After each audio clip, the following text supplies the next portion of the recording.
نحمده ونصلي على رسوله الكريم أما بعد فأعوذ بالله من الشيطان الرجيم بسم الله الرحمن الرحيم رب اشرح لي صدري ويسر لي أمري واحلل عقدة من لساني يفقه قولي رب زدني علما اللهم فقهنا في الدين اللهم ارزقني التفكر والتدبر بما يتلوه لساني من كتابك والفهم له والمعرفة بمعانيه والنظر في عجائبه والعمل بذلك ما بقيت إنك على كل شيء قدير ورب ارحمهما كما ربياني صغيرا اللهم حاسبني حسابا يسيرا آمین یا رب العالمین۔ السلام علیکم ورحمۃ اللہ وبرکاتہ۔ ہماری بہت اچھی ساتھی لبنہ کے ہسبینڈ کی ڈیتھ ابھی 3 دن پہلے ہوئی ہے، تو اللہ ان کو صبر جمیل اور اجر عظیم عطا فرمائے۔ ان کے لیے دعائے مغفرت پڑھیں گے۔ لبنہ کے ہسبینڈ کے لیے کائنڈلی مائک آف کریں جی۔ اللہم اغفر لہ ورحمہ وعافہ واعف عنہ واکرم نزلہ ووسع مدخلہ واغسلہ بالماء والثلج والبرد ونقہ من الخطایا کما نقیت الثوب الابیض من الدنس وابدلہ دارا خیرا من دارہ واہلا خیرا من اہلہ وزوجا خیرا من زوجہ وادخلہ الجنہ وادخلہ الجنہ وادخلہ الجنہ وأعذه من عذاب القبر ومن عذاب النار وأعذه من عذاب القبر ومن عذاب النار آمین یا رب العالمین۔ کچھ صحت یابی کے لیے دعا کریں لوگوں کی، اور خاص طور پہ مجھے بھی پتہ چلا ہے وہ بھی ہماری بہت اچھی نئی ساتھی ہیں ربیہ، ان کے ہسبینڈ کی کو ٹیمپریچر وغیرہ انشاءاللہ معمولی چیزیں ٹھیک ہو جائیں گے، لیکن ہماری دعا ہے کہ اللہ تعالیٰ ان کو صحت کاملہ اور عاجلہ عطا فرمائے، اور جو بھی بیمار ہے اللہ اس کو صحت عطا فرمائے۔ چلیں تفسیر کی طرف چلتے ہیں۔ آج کی آپ کی تفسیر آیت نمبر 120 سورہ البقرہ، سورہ البقرہ آیت نمبر 120۔ ولن تردا، اور ہرگز نہیں راضی ہوں گے، ان کا آپ سے، نبی کریم صلی اللہ علیہ وآلہ وسلم سے خطاب ہے اللہ سبحانہ تعالیٰ کا، کہ آپ سے ہرگز بھی راضی نہیں ہوں گے۔ کون نہیں راضی ہوں گے؟ یہود، الیہود ولن نصارہ، یہود اور نصارہ، جیوز اور کرسچن، حتیٰ یہاں تک کہ تتبعا، تم پیروی کرنے لگ جاؤ، ملتہم، ان کے طریقے کی۔ ملت کا جو لفظ ہے یہ میم لام لام سے ہوتا ہے، اور ملت کے معنی ہوتے ہیں خاص کسی شریعت کا طریقہ، خاص کسی شریعت کا طریقہ۔ اور دوسرا معنی ملت کا ہوتا ہے ایک دین پر قائم لوگوں کا گروہ، ایک دین پر قائم لوگوں کا گروہ ملت کہلاتا ہے۔ تو کیا بات ہو رہی ہے؟ بات پیچھے سے ہی چل رہی ہے، جو ہم نے پچھلی دفعہ بھی پڑھا تھا کہ اللہ تعالیٰ ان لوگوں کا ذکر کر رہے تھے جو ایمان لانا ہی نہیں چاہتے، جنہوں نے طے کیا ہوا ہے کہ انہوں نے نہیں یقین کرنا، انہوں نے نہیں مانا، اور انہوں نے ایمان نہیں لانا۔ تو پچھلی آپ نے دفعہ پڑھا تھا کہ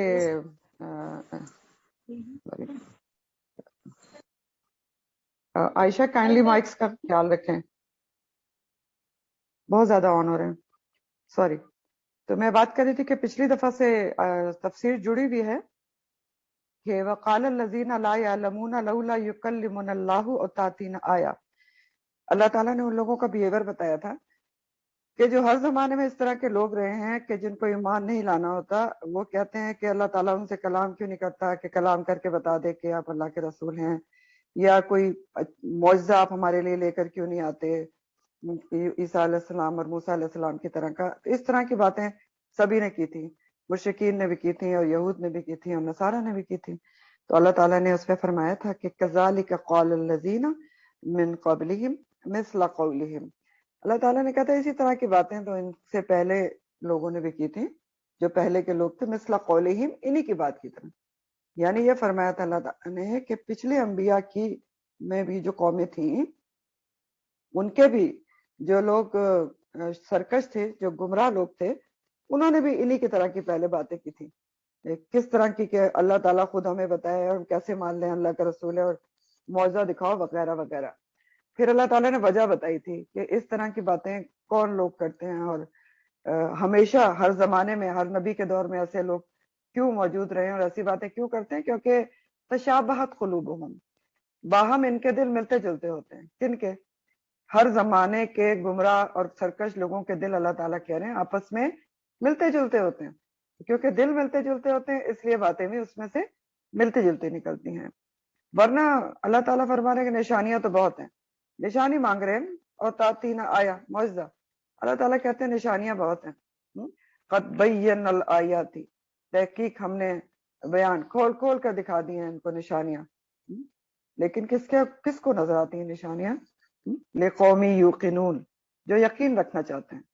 یقین رکھنے والی آنکھ کو، جو آنکھ دیکھنا چاہتی ہے اس کو اللہ کی نشانیاں نظر آتی ہیں، وہ یقین بھی کرتا ہے، ایمان بھی لے آتے ہیں. جس کو نہیں کرنا، جس کو نہیں دیکھنا، نہ اس کو کچھ نظر آئے گا نہ وہ ایمان لائے گا. یہ بات کی گئی تھی. اور پھر آپ کو تسلی بھی دی گئی تھی کہ انا ارسلناک بالحق بشیرا ونذیرا، اور ہم نے آپ کو، آپ غم نہ کریں کہ آپ سوچتے ہیں کہ آپ کو سب ایمان نہیں لا رہے آپ کی دعوت و تبلیغ کے باوجود. آپ فکر نہ کریں، آپ کو تو ہم نے بھیجا ہے حق کے ساتھ، دین حق دے کے، بشیر اور نذیر بنا کر. تو آپ کا کام کیا ہے کہ آپ لوگوں کو خبردار کریں. جو آپ پر یقین لے آئیں، قرآن پر یقین لے آئیں، ان کو جنت کی خوشخبری دیں، ان کے لیے بشیر بنیں. اور جو نہیں لا رہے ہیں ان کے لیے نذیر، خبردار کریں. اور اس بات کا غم نہ کریں کہ آپ کے سمجھانے کے باوجود لوگ کیوں نہیں مان لا رہے. تو ولا تسألوا عن اصحاب الجحیم، آپ تسلی رکھیں، آپ سے نہیں پوچھا جائے گا جہیم کے ساتھیوں کے بارے میں. یعنی یہ آپ سے نہیں پوچھا جائے گا کہ آپ کی تبلیغ کے باوجود، بتانے کے باوجود بھی لوگ جہنم میں کیوں گئے. کیونکہ آپ کا کام تو کیا ہے، فَإِنَّمَا عَلَيْكَ الْبَلَاغُ وَعَلَيْنَا الْحِسَابُ، کہ آپ کا کام صرف بتانا ہے، پہنچا دینا ہے، اور حساب اللہ کے ذمہ ہے. تو پہنچا دینا ہے، باقی ہر کسی کی اپنی ذمہ داری ہے کہ وہ عمل کرتا ہے یا نہیں کرتا. تو اسی سلسلے میں اللہ تعالیٰ مزید آپ صلی اللہ علیہ وسلم سے ہی بات چیت کر رہے ہیں اور مزید سمجھایا جا رہا ہے کہ وَلَن تَرْضَ عَنْكَ الْيَهُودُ وَالنَّصَارَى، کہ آپ کو تو یہ غم ہے کہ یہ سب ایمان لے آئیں، جبکہ یہ ضدی اور متعصب جو یہود اور نصارہ ہیں ایمان کیا لائیں گے. وہ تو چاہتے یہ ہیں الٹا کہ آپ بھی ان کی غلط اعمال اور عقائد کی پیروی کرنے لگ جائیں. وَلَن تَرْضَ عَنْكَ الْيَهُودُ وَالنَّصَارَى حَتَّى تَتَّبِعَ مِلَّتَهُمْ. ان کا تو یہ ہے شوق اور خیال اور کوشش کہ الٹا وہ آپ کی کیا مانے، آپ ان کے طریقے پہ چلنے پڑ جائیں. ایسے آپ کو مجبور کر دیں، جھکا دیں کہ آپ ان کے کچھ طریقے کے اوپر چلنا شروع ہو جائیں اور وہ پھر اطمینان سے اپنے دین پر چلتے رہیں. تو جب تک آپ ایسا نہیں کریں گے وہ آپ سے راضی نہیں ہوں گے. اور اس طرح کی بات سورہ قلم میں بھی آتی ہے. سورہ القلم کی آیت نمبر 9 ہے کہ وَدُّوا لَوْ تُدْهِنُوا فَيُدْهِنُونَ، کہ یہ لوگ تو یہ چاہتے ہیں کہ آپ مداہنت دکھائیں، آپ ڈھیلے پڑیں، نرمی دکھائیں تو یہ بالکل ہی ڈھیلے پڑ جائیں. تو آپ نے ایسا نہیں کرنا، آپ ان کو اچھی طرح سے بتا دیں. قل، آپ کہہ دیجئے، صاف واضح طور پر ان کو بتا دیں کہ قل ان ھدی اللہ ھو الھدی، کہ بے شک ہدایت تو اللہ کی ہے، وہی الہدا ہے. ال لگ گیا تو خاص ہدایت ہو گئی.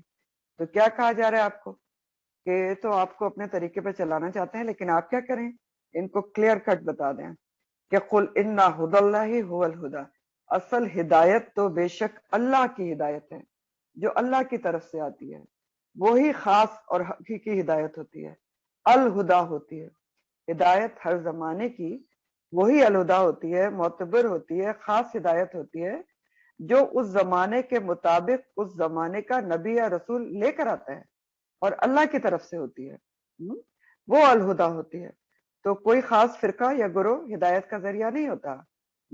اور اب الہدا کیا ہے، اب الہدا اصل ہدایت، خاص ہدایت وہ ہے جو رسول کریم صلی اللہ علیہ وسلم پر نازل ہو رہی ہے، یعنی وحی الہی قرآن کریم کی شکل میں، جس پر ہر ایک کو ایمان لانا ضروری ہے.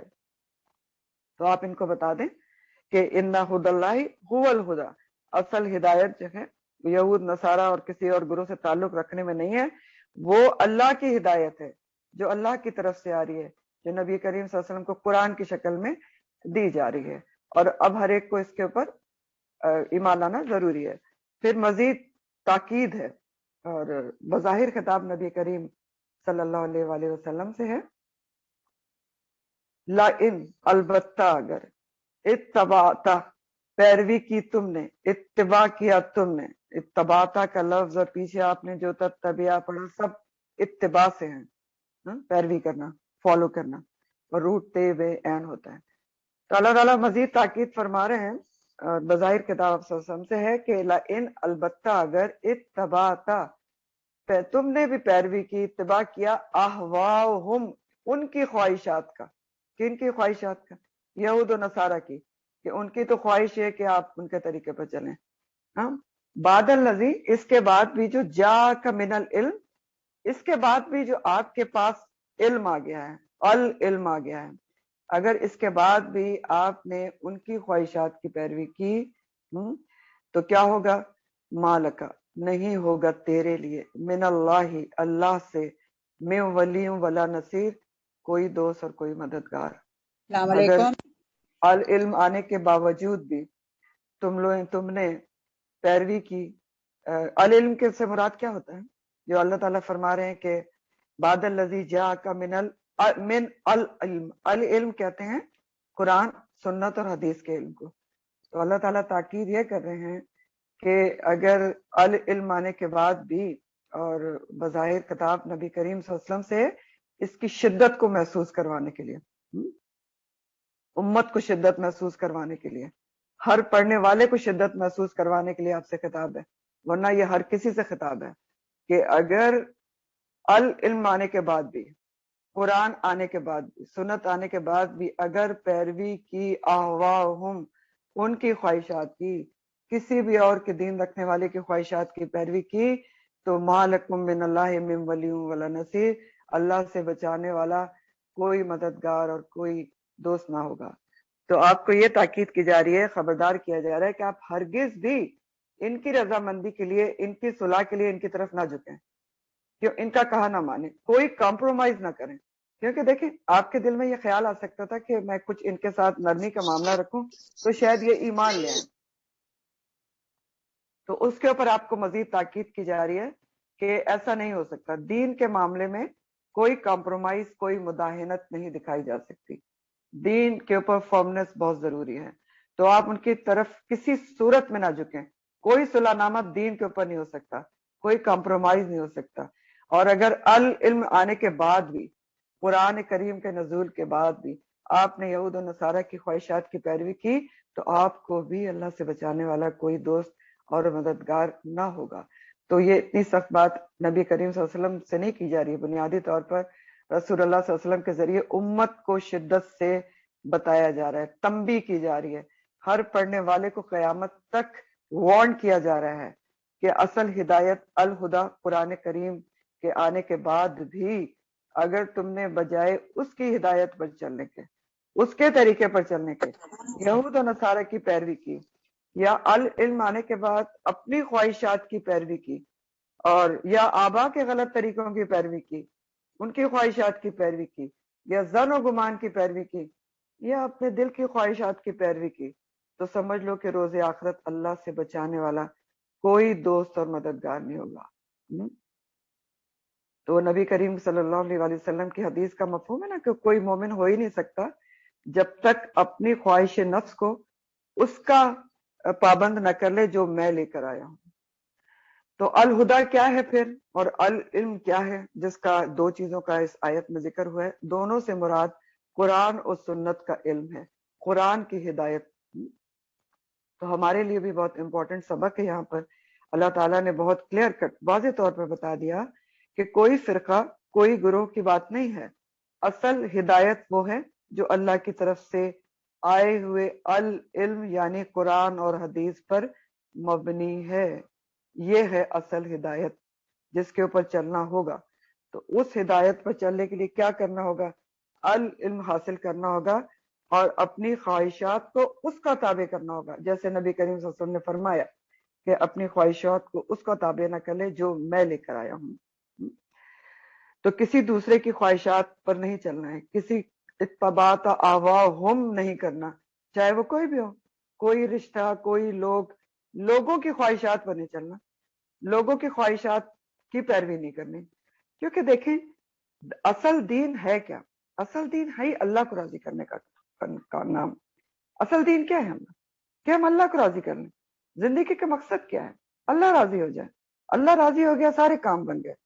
لیکن اگر آپ لوگوں کو راضی کرنے میں لگ جائیں تو یاد رکھیں لوگ تو کبھی بھی راضی نہیں ہوتے. کر کے دیکھ لیں، کوئی نہ کوئی، بلکہ میجورٹی آپ سے ناراضی رہے گی، شکایتیں کرتی رہے گی.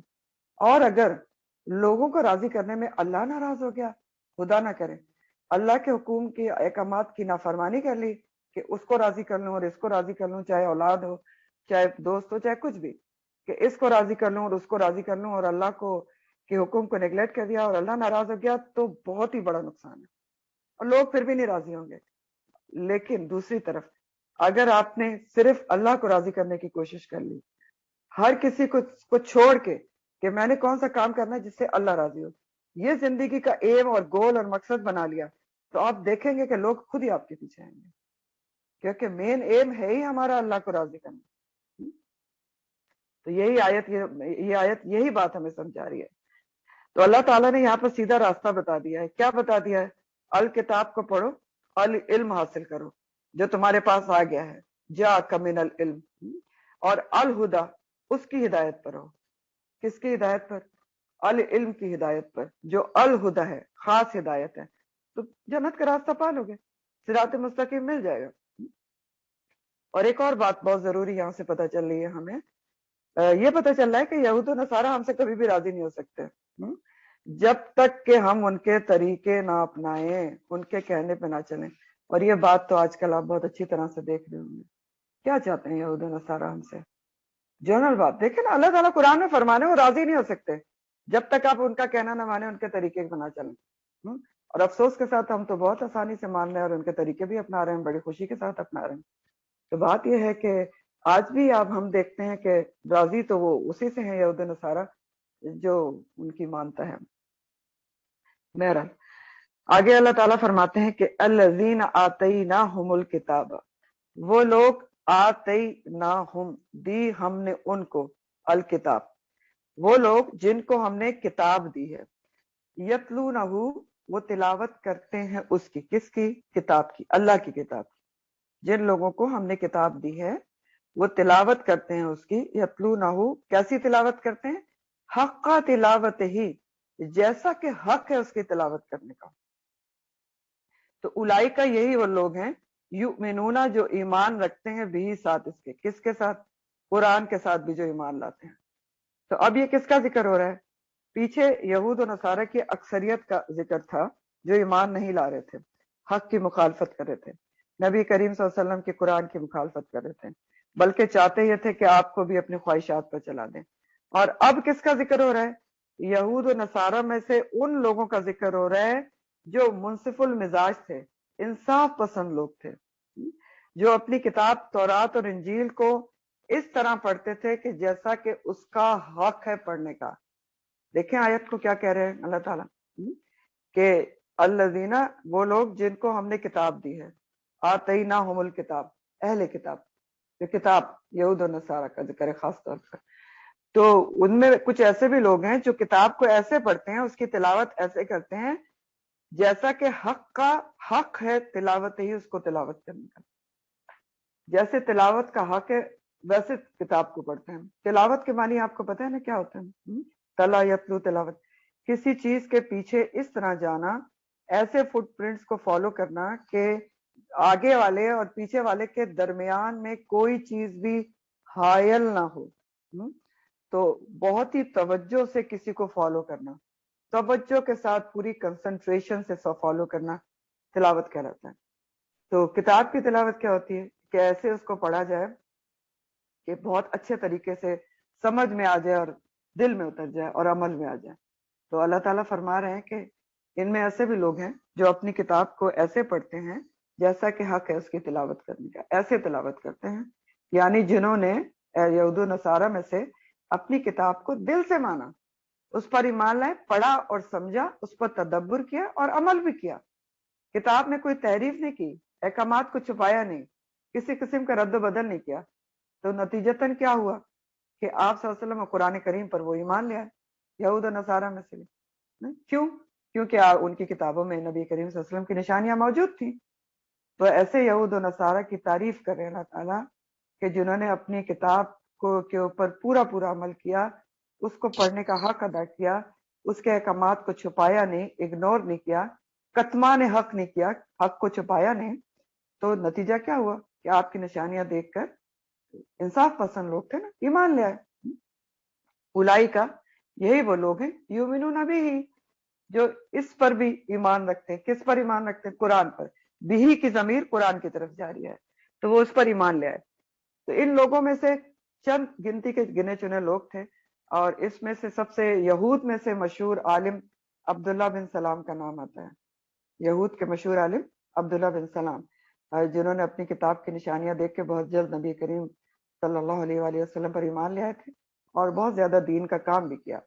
اور نصارہ میں سے بہت بڑی مثال ہے حبشہ کے بادشاہ نجاشی کی، نصرانی تھا، ٹھیک ہے۔ اس کے ساتھ کیا ہوا تھا کہ مختصر آپ کو بتاتے ہوں کہ نجاشی حبشہ کا بادشاہ تھا۔ آپ کو پتہ ہے کہ مسلمانوں نے جب ان کے پر ظلم و ستم ہو رہا تھا، ابھی جلد آپ سیرت میں پڑھ لیں گے، سیرت ضرور سنا کریں، یہ میں آپ سے بار بار ریکویسٹ کرتی ہوں، اس سے آپ کو قرآن سمجھنے میں آسانی ہوتی ہے اور بہت کچھ پتہ چلتا ہے۔ تو بہرحال نجاشی حبشہ کا بادشاہ تھا، اور مسلمانوں نے مکہ سے 2 دفعہ حبشہ کی طرف ہجرت کی تھی جب ان کے اوپر ظلم و ستم ہو رہے تھے۔ تو جب دوسری طرف ہجرت ہوئی، دوسری دفعہ بھی ہوئی، تو مکہ کے کچھ لوگوں کو ایک وفد بنا کے مشرکین نے بھیجا حبشہ کے ان کو واپس لے کر آئے۔ ان کو تو اچھا نہیں لگا کہ ہمارے ہاتھ سے نکل، تو وہ واپس لینے گئے، تو نجاشی کی وہ پناہ میں تھے حبشہ میں مسلمان، تو اس سے جا کے کہا کہ ہمارے لوگ واپس کریں۔ وہ بہت انصاف پسند تھا، اس نے کہا نہیں، دونوں گروپوں کو میرے سامنے پیش کرو۔ تو نجاشی کے دربار میں مسلمانوں کا جو گروہ تھا، اس کے اندر حضرت جعفر رضی اللہ تعالیٰ عنہ، حضرت علی کے بڑے بھائی موجود تھے۔ تو نجاشی نے ان سے کہا کہ ہاں بھی تمہارا کیا معاملہ ہے، تم کوئی نیا دین پیش کر رہے ہو؟ تو انہوں نے کچھ بتایا، پھر اس نے کہا کہ اچھا، اپنے جو کلام اترا ہے تمہارے نبی پہ، اس کو پڑھ کے سنو۔ تو انہوں نے سورہ مریم کی آیات تلاوت کی تھی نجاشی کے دربار میں، جس میں عیسیٰ علیہ السلام کا بھی ذکر ہے۔ نجاشی نے سنتے کے ساتھ ہی حق کو پہچان لیا، اور اس کی آنکھوں سے آنسو روا ہو گئے۔ اور یہ بات آپ 7ویں پارے کے اسٹارٹ میں ہی پڑھیں گے کہ وَتَرَىٰ أَعْيُنُهُمْ تَفِيضُ مِنَ الدَّمْ، کہ اس نے حق کو پہچان لیا اور اس کی آنکھوں سے آنسو بہنا شروع ہو گئے۔ اس کو سمجھ میں آ گیا کہ یہ تو اللہ کی طرف سے آیا ہوا حق ہے، اور اس نے کہا بھی نجاشی نے کہ یہ تو وہی کلام ہے جو عیسیٰ علیہ السلام پر بھی اترا تھا، اور ایمان لے آیا تھا نجاشی۔ تو یہ لوگ تھے جن کی اللہ تعالیٰ تعریف کر رہے ہیں۔ تو پتہ ہمیں یہاں سے یہ چل رہا ہے کہ جو بھی اپنی کتاب کا تلاوت کا حق ادا کرتے ہوئے پڑھتا ہے، حق کا تلاوت ہی کرتا ہے۔ یہ بہت امپورٹنٹ ترین ورڈ ہے، حق کا تلاوت ہی، ہمارے لحاظ سے، آپ کے اور میرے لحاظ سے، غور سے اس کو سمجھنا ہے، ٹھیک ہے۔ تو جو بھی اپنی کتاب کی ایسے تلاوت کرتا ہے کہ اس کا صحیح حق ادا کرتے ہوئے اس کو پڑھتا ہے، تو اس کو پھر قبول حق میں کوئی رکاوٹ نہیں ہوتی۔ یہ تو آیت ہی بتا رہی ہے نا۔ پھر وہ کیا کرتا ہے؟ اولئک یؤمنون بھی میں شامل ہو جاتے ہیں۔ اور اس کے برعکس اللہ تعالیٰ فرمانے کہ وَمَن یکفر، جو پھر انکار کرے گا، بھی اس کا، اور یہاں بھی ضمیر یہ جو ہی کی ہے کس کی طرف جاری ہے؟ قرآن کی طرف، ہاں؟ کہ جو بھی انکار کرے گا اس کا، یعنی قرآن کا، تو فَأُولَئِکَ، تو یہی لوگ ہم الخاسرون، خسارہ پانے والے ہیں، خاص خسارہ پانے والے ہیں۔ ال لگا ہوا ہے، ال کے معنی خاص ہوتے ہیں، پراپر ناؤن ہو جاتا ہے۔ تو خاسرون خاسر کی جمع ہے، اور خاص خسارہ کون سا ہوتا ہے؟ اخروی خسارہ، اور اصل خسارہ ہوتا ہی آخرت کا ہے۔ کیوں؟ کیونکہ دیکھیں دنیا کے جو خسارے اور نقصان ہوتے ہیں نا، خسارہ کا مطلب ہوتا ہے نقصان، تو دنیا کے نقصان تو کسی نہ کسی طرح وہ کور اپ ہو جاتے ہیں، ازالہ ہو جاتا ہے، لیکن جو آخرت کا نقصان ہے، ان ریپیئربل نقصان ہے، جس کا ازالہ ہو ہی نہیں سکتا۔ تو قرآن میں جہاں پہ خسارے کا ذکر آتا ہے نا کہ ہم الخاسرون، تو اخروی خسارے کی بات ہوتی ہے۔ تو پہلے اللہ تعالیٰ نے کہا کہ جنہوں نے تلاوت کا حق کر کے کتاب کو پڑھ لیا، تو اولئک یہی لوگ وہ ہیں جو ایمان لے آتے ہیں اس کے اوپر اور کامیاب ہو جاتے ہیں۔ اور اس کے برعکس وَمَن یکفر، جو کوئی کفر کرے گا بھی اس کا، قرآن کا، تو فاولئک یہی لوگ کیا ہیں؟ ہم الخاسرون، خسارہ پانے والے ہیں۔ بہت واضح طور پر بتا دیا گیا ہے جو بھی انکار کرے گا آپ کی رسالت کا یا قرآن کا وہ اخروی فلاح نہیں پا سکتا، بلکہ آخرت کا ناقابل تلافی نقصان اس کے حصے میں آئے گا، ان ریپیئربل نقصان اس کے حصے میں آئے گا۔ تو یہ آیت بہت امپورٹنٹ آیت ہے، آپ صلی اللہ علیہ وسلم کی رسالت کی تصدیق کر رہی ہے کہ، اور یہ سمجھا رہی ہے کہ آج دنیا میں جو بھی لوگ موجود ہیں، جہاں بھی موجود ہیں، جس مذہب پر بھی ہیں، یہود نصارہ صابی جو بھی ہیں، جب تک آپ صلی اللہ علیہ وسلم اور قرآن پر ایمان نہیں لائیں گے تو وہ آخرت کی کامیابی نہیں پا سکتے، نجات نہیں پا سکتے۔ اب قرآن آنے کے بعد اور نبی کریم صلی اللہ علیہ وسلم کی بعثت ہونے کے بعد قرآن اور آپ پر ایمان لانا ضروری ہے اخروی خسارے سے بچنے کے لیے۔ اور یہ بات سورہ ہود آیت نمبر 17 میں بھی آتی ہے، الہود آیت نمبر 17، وَمَن يَكْفُرْ بِهِ، اور جو کوئی انکار کرے گا بھی یعنی اس کا یعنی قرآن کا، من الاحزاب گروہوں میں سے، فَالنَّارُ مَوْعِدُهُ، تو بس آگ اس کی وعدہ گاہ ہے۔ تو اب دیکھیں ہر کسی کو نبی کریم صلی اللہ علیہ وسلم اور قرآن پہ ایمان لانا ضروری ہے اگر اس کو نجات چاہیے۔ اور اس سلسلے میں آپ دیکھیں کہ مشکات بحیقی اور مسند احمد میں یہ حدیث موجود ہے کہ آپ صلی اللہ علیہ وسلم نے فرمایا کہ اگر آج موسیٰ بھی زندہ ہوتے تو انہیں بھی میری اتباع کے علاوہ کوئی چارہ نہ ہوتا۔ اور ہمیں پتہ ہے کہ عیسیٰ علیہ السلام دوبارہ آئیں گے، تو دوبارہ کیا کوئی نئی شریعت لے کر آئیں گے یا نئے رسول کے طور پہ آئیں گے؟ نہیں، آپ صلی اللہ علیہ وسلم کے امتی کے طور پر آئیں گے اور آپ ہی کی شریعت کو فالو کریں گے۔ اب قیامت تک کے لیے شریعت اور ہدایت کیا ہے؟ قرآن ہے، اور آپ صلی اللہ علیہ وسلم کی شریعت ہے، اور آپ پر و قرآن پر ایمان لانا ضروری ہے۔ اب اس میں آیت میں حقہ تلاوت ہی کا لفظ آیا ہے، یہ ہمارے لیے بہت ہی سمجھنے کی بات اور بہت ہی عمل کرنے کی بات ہے کہ اس آیت کا ہم مطلب سمجھیں، کیونکہ دیکھیں کتاب تو اللہ نے ہمیں بھی دی ہے نا، اور اللہ تعالیٰ کہہ رہے ہیں کہ الذین آتیناہم الکتاب، ان کی تعریف کر رہے ہیں اللہ تعالیٰ کہ جن کو ہم نے کتاب دی ہے وہ اس کی تلاوت ایسے کرتے ہیں کہ جیسا کہ اس کا حق ہے، حق ادا کر کے پڑھتے ہیں۔ حق کا تلاوت ہی، تو حق کا تلاوت ہی کیا ہوتا ہے یہ ہمیں بھی سمجھنا ضروری ہے نا۔ تو سب سے پہلے تلاوت کے معنی دوبارہ سمجھ لیں اور لکھ لیں کہ تلاوت کے معنی کیا ہوتے ہیں۔ کسی چیز کے پیچھے اس طرح جانا، ایسے فالو کرنا کہ آگے اور پیچھے والے کے درمیان کوئی رکاوٹ نہ رہے، کوئی ہنڈرنس نہ رہے، بہت توجہ سے فالو کرنا، سمجھنا، سننا اور فالو کرنا۔ تو ہمارے لیے پھر حق کا تلاوت ہی جو ہے اس کے کئی معنی بنتے ہیں، کیونکہ تلاوت کی بھی کئی قسمیں ہوتی ہیں۔ تو اب اس کو سمجھیں اچھے طریقے سے کہ حق کا تلاوت ہی کہ کیا معنی ہے، کیونکہ ہم نے کرنا ہے نا، کیونکہ اللہ تعالیٰ انہی کی تعریف کر رہے ہیں اور کہہ رہے ہیں کہ وہی اصل ایمان لانے والے ہیں کتاب کے اوپر جو اس کا حق ادا کر کے اس کی تلاوت کرتے ہیں۔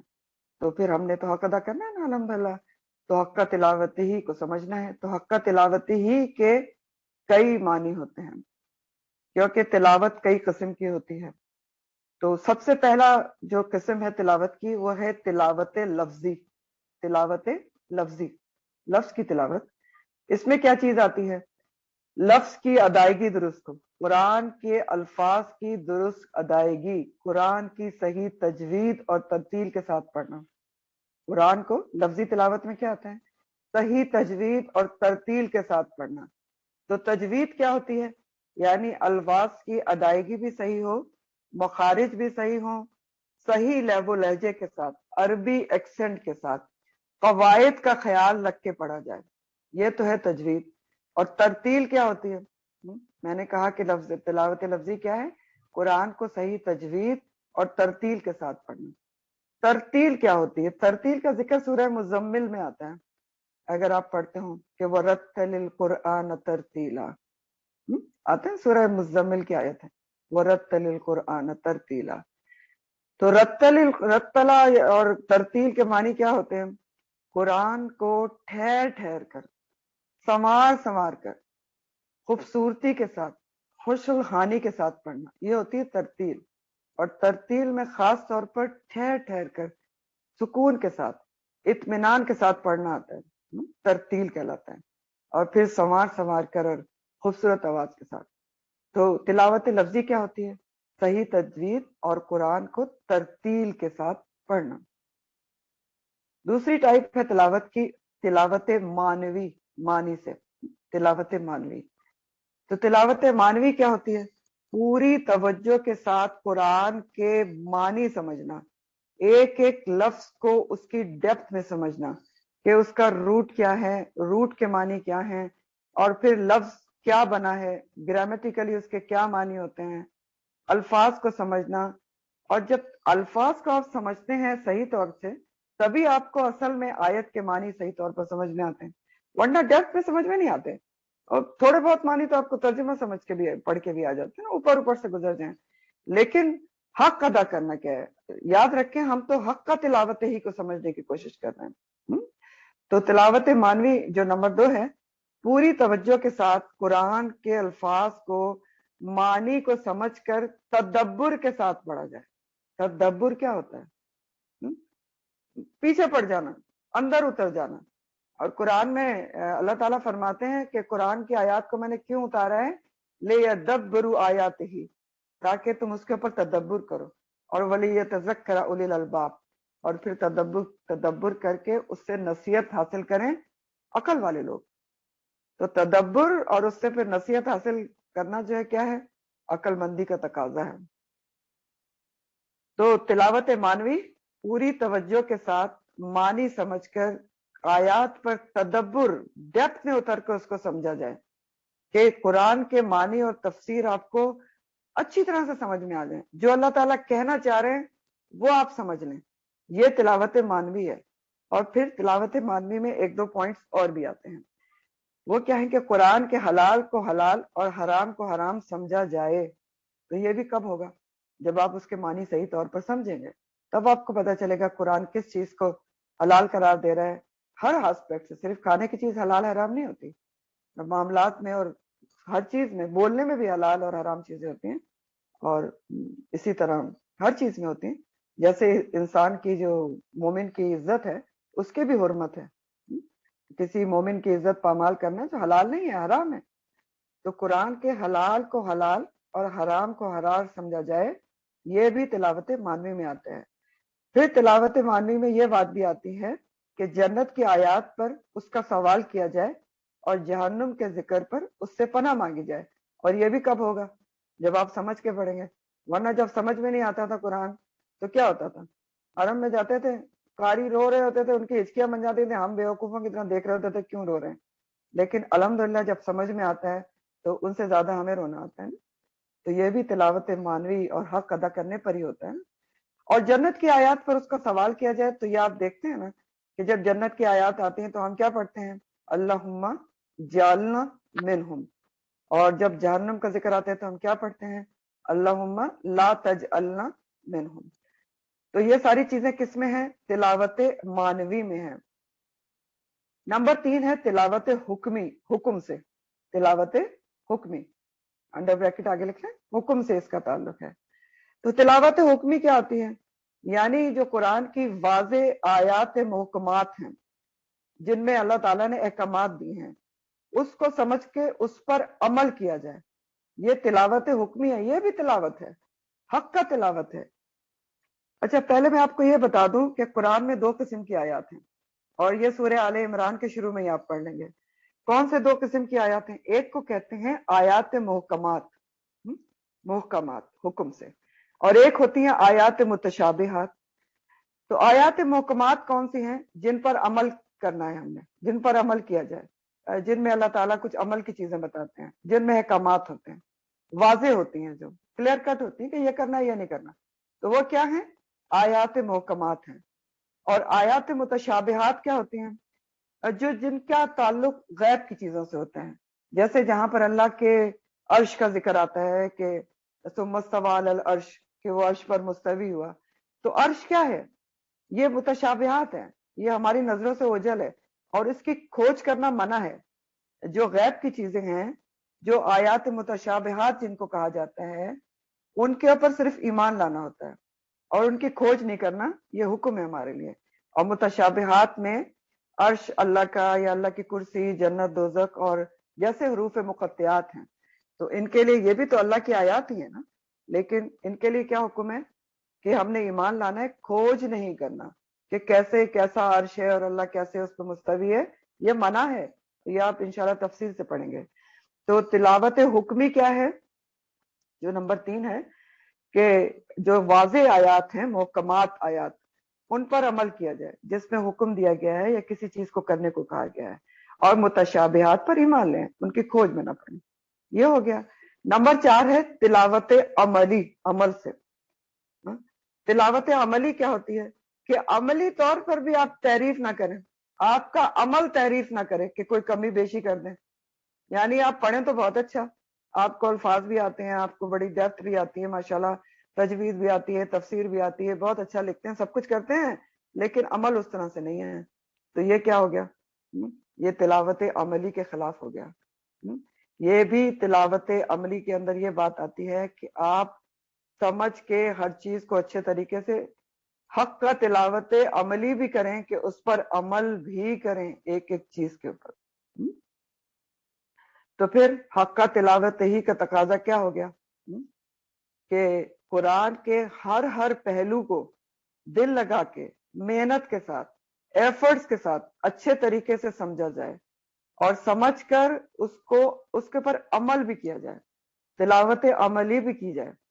پورے کا پورا کتاب کو لینا بھی حق کا تلاوت ہی میں آتا ہے, حق ادا کرنا اس کی تلاوت کا پورا پورا. یہ والا رویہ نہ ہو کہ کچھ لے لیا اور کچھ چھوڑ دیا, جو آسان لگا اس کو عمل کر لیا, جو مشکل لگا چھوڑ دیا.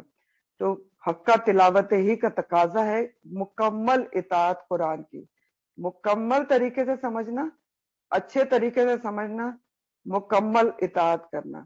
اللہ کی باتوں کو صحیح طور پر سمجھا جائے اور سمجھ کر پورا پورا آگے بتایا بھی جائے. صحیح طور پر پہلے سنیں, پہلا اسٹیپ صحیح اور پوری کنسنٹریشن سے سننے کا ہی ہے. اگر کنسنٹریشن سے سنیں گے نہیں تو پوری بات سمجھ میں نہیں آئے گی, سمجھ میں نہیں آئے گی, عمل میں نہیں آئے گی, پھر آگے کیا بتائیں گے.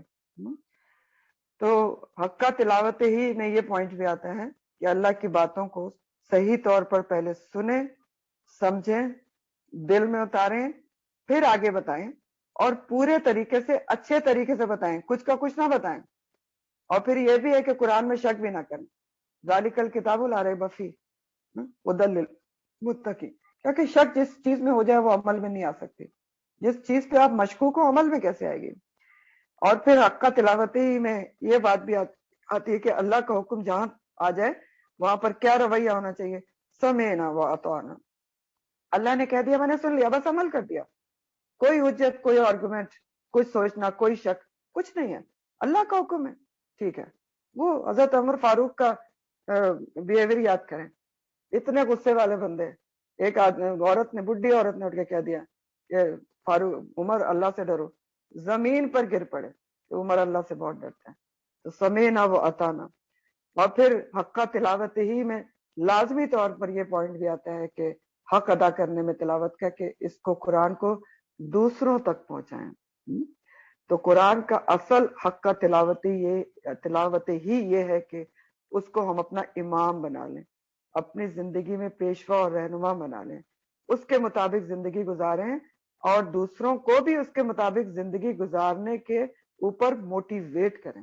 آپ کو پتہ ہے قرآن کے ہمارے پر 5 حقوق ہیں. کیا حقوق ہیں وہ 5؟ وہ اس میں بھی وہ شامل ہیں سارے, اس سے کنسرن ہے کہ دیکھیں قرآن کے ہمارے اوپر 5 حقوق ہیں ہر مسلمان کے اوپر.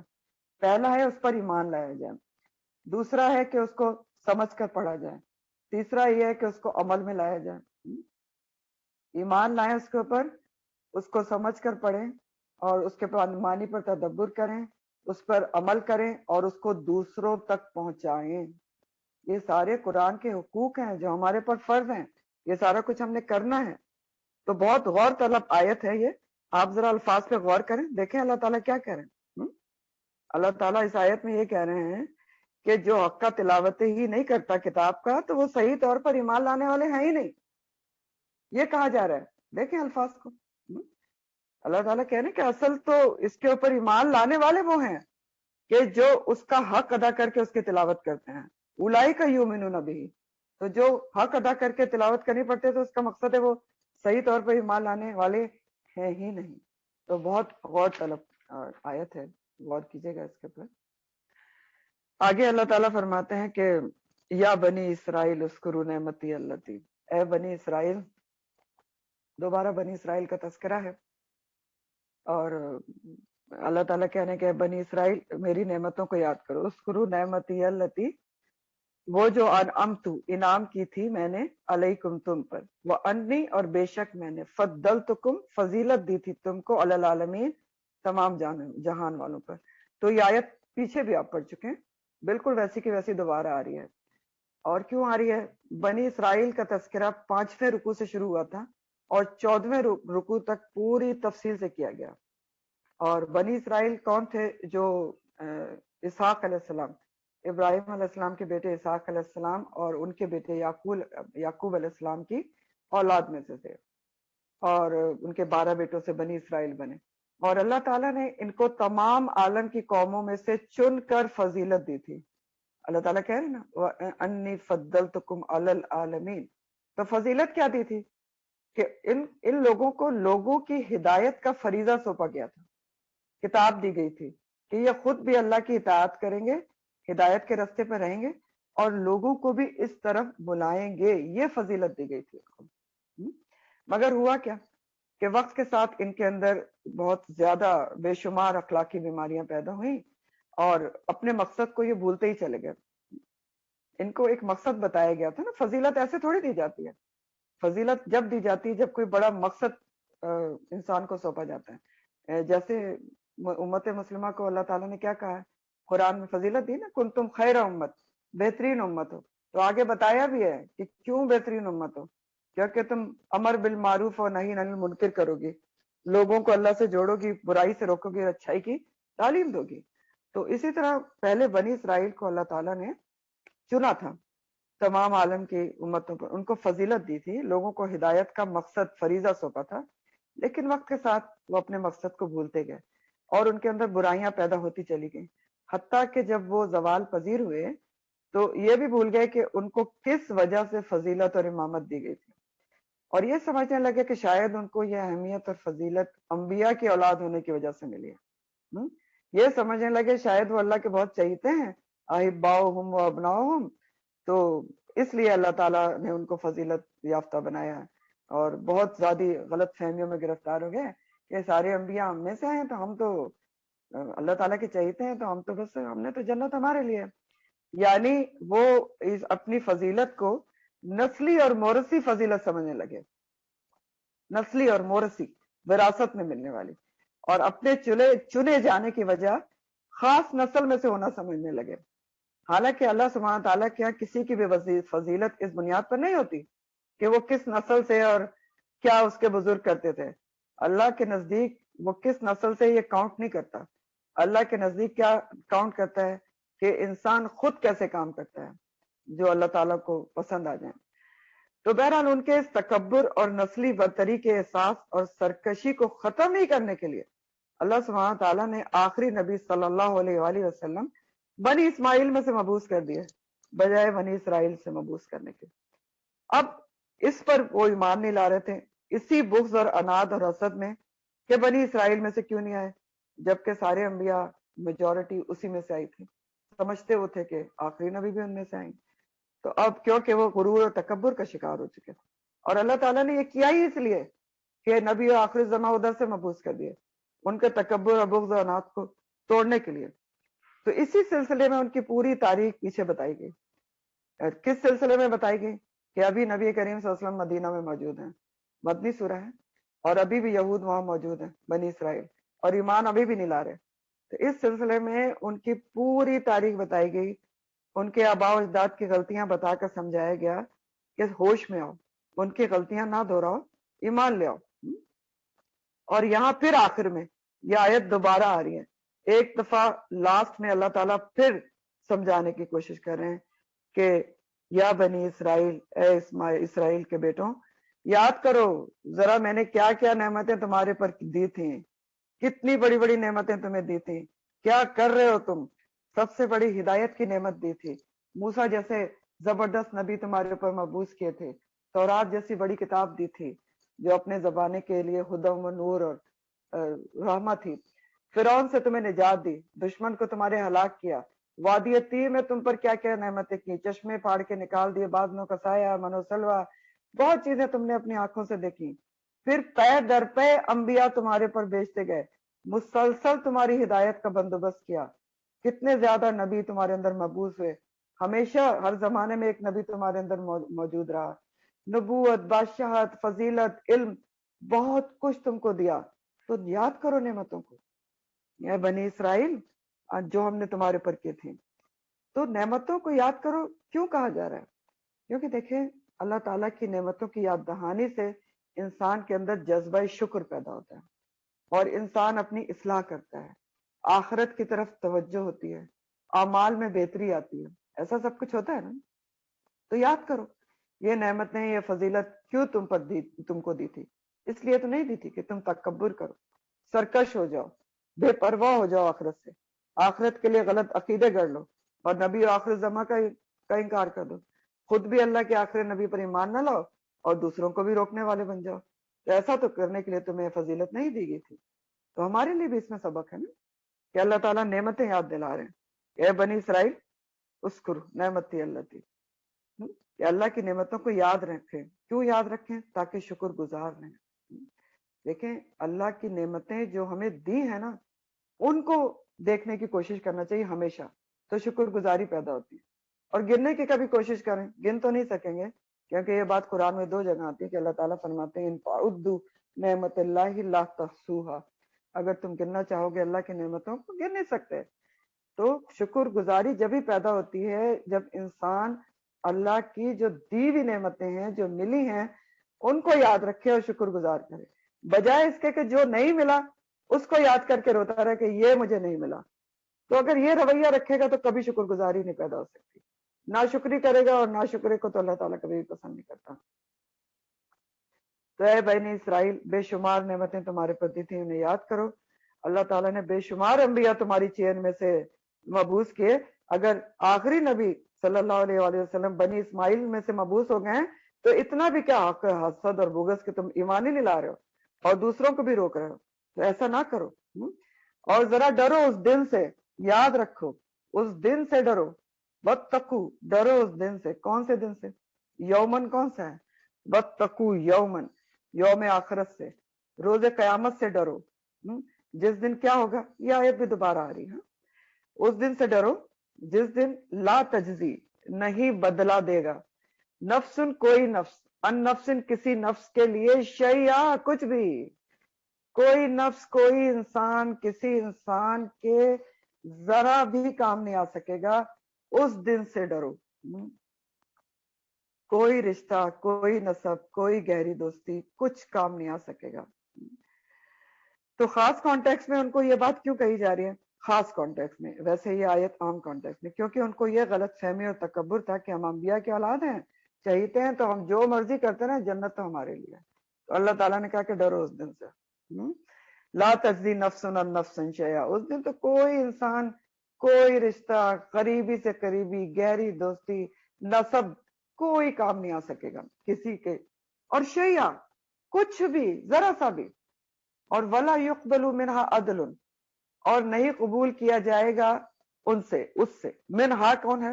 یعنی نفس سے، کسی انسان سے نہیں قبول کیا جائے گا، یقبل عدل کوئی بدلہ، بدلے میں کوئی چیز دے کر بھی کوئی چھوٹ نہیں پائے گا۔ عدل کے لفظی معنی ہوتے ہیں برابر کا بدلہ دینا، تو لفظی معنی میں آ رہا ہے کہ کوئی معاوضہ، کوئی بدلہ، کوئی رینسم دے کر روز قیامت بھی کوئی چھوٹ نہیں سکے گا۔ قرآن کے مطابق کوئی زمین بھر سونا بھی دے دے تب بھی نہیں چھوٹ سکے گا، جو کچھ زمین میں ہے سارا بھی لے آئے، اس جیسا اور بھی لے آئے تب بھی نہیں چھوٹ سکے گا، کوئی رنسم، کوئی معاوضہ، کوئی بدلہ قبول نہیں کیا جائے گا۔ ولا یقبل منہا عدل، اور کیا ہے؟ ولا تنفعها، اور نہیں نفع پہنچائے گی اس کو، کس کو؟ کسی بھی نفس کو۔ تنفعها کا لفظ بھی نفع سے ہے، تا مؤنث کی لگی ہوئی ہے کیونکہ شفاعت کا ذکر ہے۔ تو ولا تنفعها، نہیں نفع دے گی اس کو یعنی کسی نفس کو، شفاعت کوئی سفارش، کوئی سفارش بھی کام نہیں دے گی۔ جو اللہ کو ناراض کر کے مر گیا اس کو سفارش کیسے کام دے گی؟ تو اس میں سے جو اوپر بیان کی گئی کوئی چیز بھی کام نہیں آئے گی۔ اچھا شفاعت جو ہوتی ہے اس کو بھی تھوڑا سا دیکھ لیں، حالانکہ آپ پیچھے تفصیل سے پڑھ چکے ہیں، ریکیپ کر لیں۔ شفاعت دو طرح کی ہے، ایک شفاعت کبریٰ کہلاتی ہے، وہ کیا ہوگی؟ جب سارے لوگ میدان حشر میں کھڑے ہوں گے، طویل ترین دن ہوگا، 50,000 سال کا آتا ہے قرآن میں بھی حدیث میں بھی، سورج سوا نیزے پر ہوگا، ساری خلقت کھڑی ہوگی، لوگ گھبرا جائیں گے، کچھ ہو ہی نہیں رہا ہے۔ سوچ کے دیکھیں نا، کھڑے ہیں کھڑے ہیں کھڑے ہیں، حساب نہیں شروع ہو رہا، ایک بے چینی اور ایک کیوریاسٹی اور ایک ڈر اور خوف کے پتہ نہیں کیا ہوگا، لیکن کھڑے ہیں، انتظار ہے بس۔ تو لوگ پریشان ہو کر مختلف انبیاء کے پاس جائیں گے کہ آپ اللہ تعالیٰ سے سفارش کریں کہ شروع ہو حساب کتاب، کم از کم پتہ تو چلے کیا ہونا ہے۔ تو سب سے پہلے آدم علیہ السلام کے پاس جائیں گے، تو وہ بتا دیں گے کہ میں تو نہیں کر سکتا کیونکہ میں نے تو جنت میں درخت کا پھل کھا لیا تھا۔ تو اسی طرح ہر نبی کے پاس جائیں گے تو وہ اپنی مجبوری بیان کر دیں گے، جیسے موسیٰ علیہ السلام کہیں گے میں نے تو، مجھ سے قتل ہو گیا تھا، عیسیٰ علیہ السلام کہیں گے کہ میری تو قوم نے مجھے جو ہے کہیں کا نہیں چھوڑا کہ مجھے خدا بنا لیا۔ اس طرح سے باتیں ہوں گی۔ پھر آخر نبی کریم صلی اللہ علیہ وسلم کے پاس آئیں گے، اور پھر نبی کریم صلی اللہ علیہ وآلہ وسلم مقام محمود پر کھڑے ہو کر شفاعت کبریٰ کریں گے۔ مقام محمود کیا ہے؟ آپ اذان کے بعد کی دعا پڑھتے ہیں نا، اس کے اندر وسیلہ اور مقام محمود کا ذکر آتا ہے، ٹھیک ہے؟ تو مقام محمود کیا ہے؟ یہ اعلیٰ مقام ہے۔ محمود کا مطلب ہے تعریف کیا ہوا، یہ وہ مقام ہے جہاں پر نبی کریم صلی اللہ علیہ وسلم کو اللہ تعالیٰ کھڑا کریں گے، اعلیٰ ترین مقام ہے، آپ کو خوبصورت ترین خلعت ادا کریں گے، اور وہاں کھڑے ہو کر آپ اللہ تعالیٰ سے کے سامنے سجدے میں گر جائیں گے، اور پھر اللہ تعالیٰ سبحانہ تعالیٰ فرمائیں گے کہ یا نبی صلی اللہ علیہ وسلم سر اٹھائیں، بتائیں آپ کیا چاہتے ہیں۔ پھر آپ کہیں گے کہ یا اللہ تو حساب کتاب شروع کر۔ تو یہ کیا ہے؟ شفاعت کبریٰ ہے۔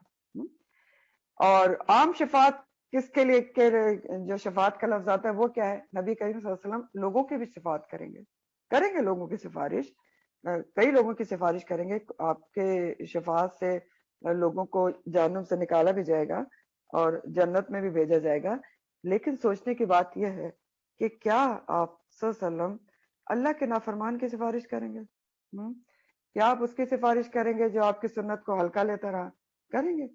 دیکھیں اس سلسلے میں وہ حدیث یاد رکھا کریں جو بخاری مسلم کی حدیث ہے اور بدعت کے سلسلے میں آتی ہے، جس کا مفہوم یہ کہ نبی کریم صلی اللہ علیہ وسلم جب حوض کوثر پہ اپنی امت کو پانی پلا رہے ہوں گے، کچھ لوگ ان کی طرف بڑھیں گے، فرشتے ان کو روک دیں گے، آپ کہیں گے یہ تو میرے امتی ہیں، تو کہیں گے آپ کو نہیں پتا آپ کے جانے کے بعد انہوں نے کس کس طرح کی چیزیں اور باتیں دین میں ایجاد کر لی تھی، تو ان کو ہٹا دیا جائے گا۔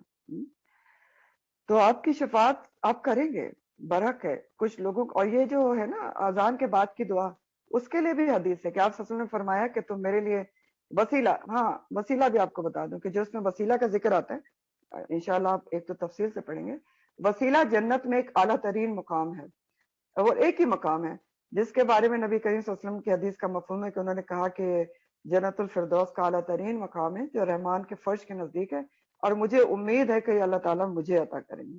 تو وہ وسیلہ ہے، اور مقام محمود میں نے آپ کو بتا دیا۔ تو اس کے بارے میں حدیث کا مفہوم یہ ہے اذان کے بعد کی دعا کے سلسلے میں کہ نبی کریم صلی اللہ علیہ وسلم نے کہا کہ جو میرے لیے یہ دعا کرے گا تو روز قیامت میں اس کی شفاعت کروں گا۔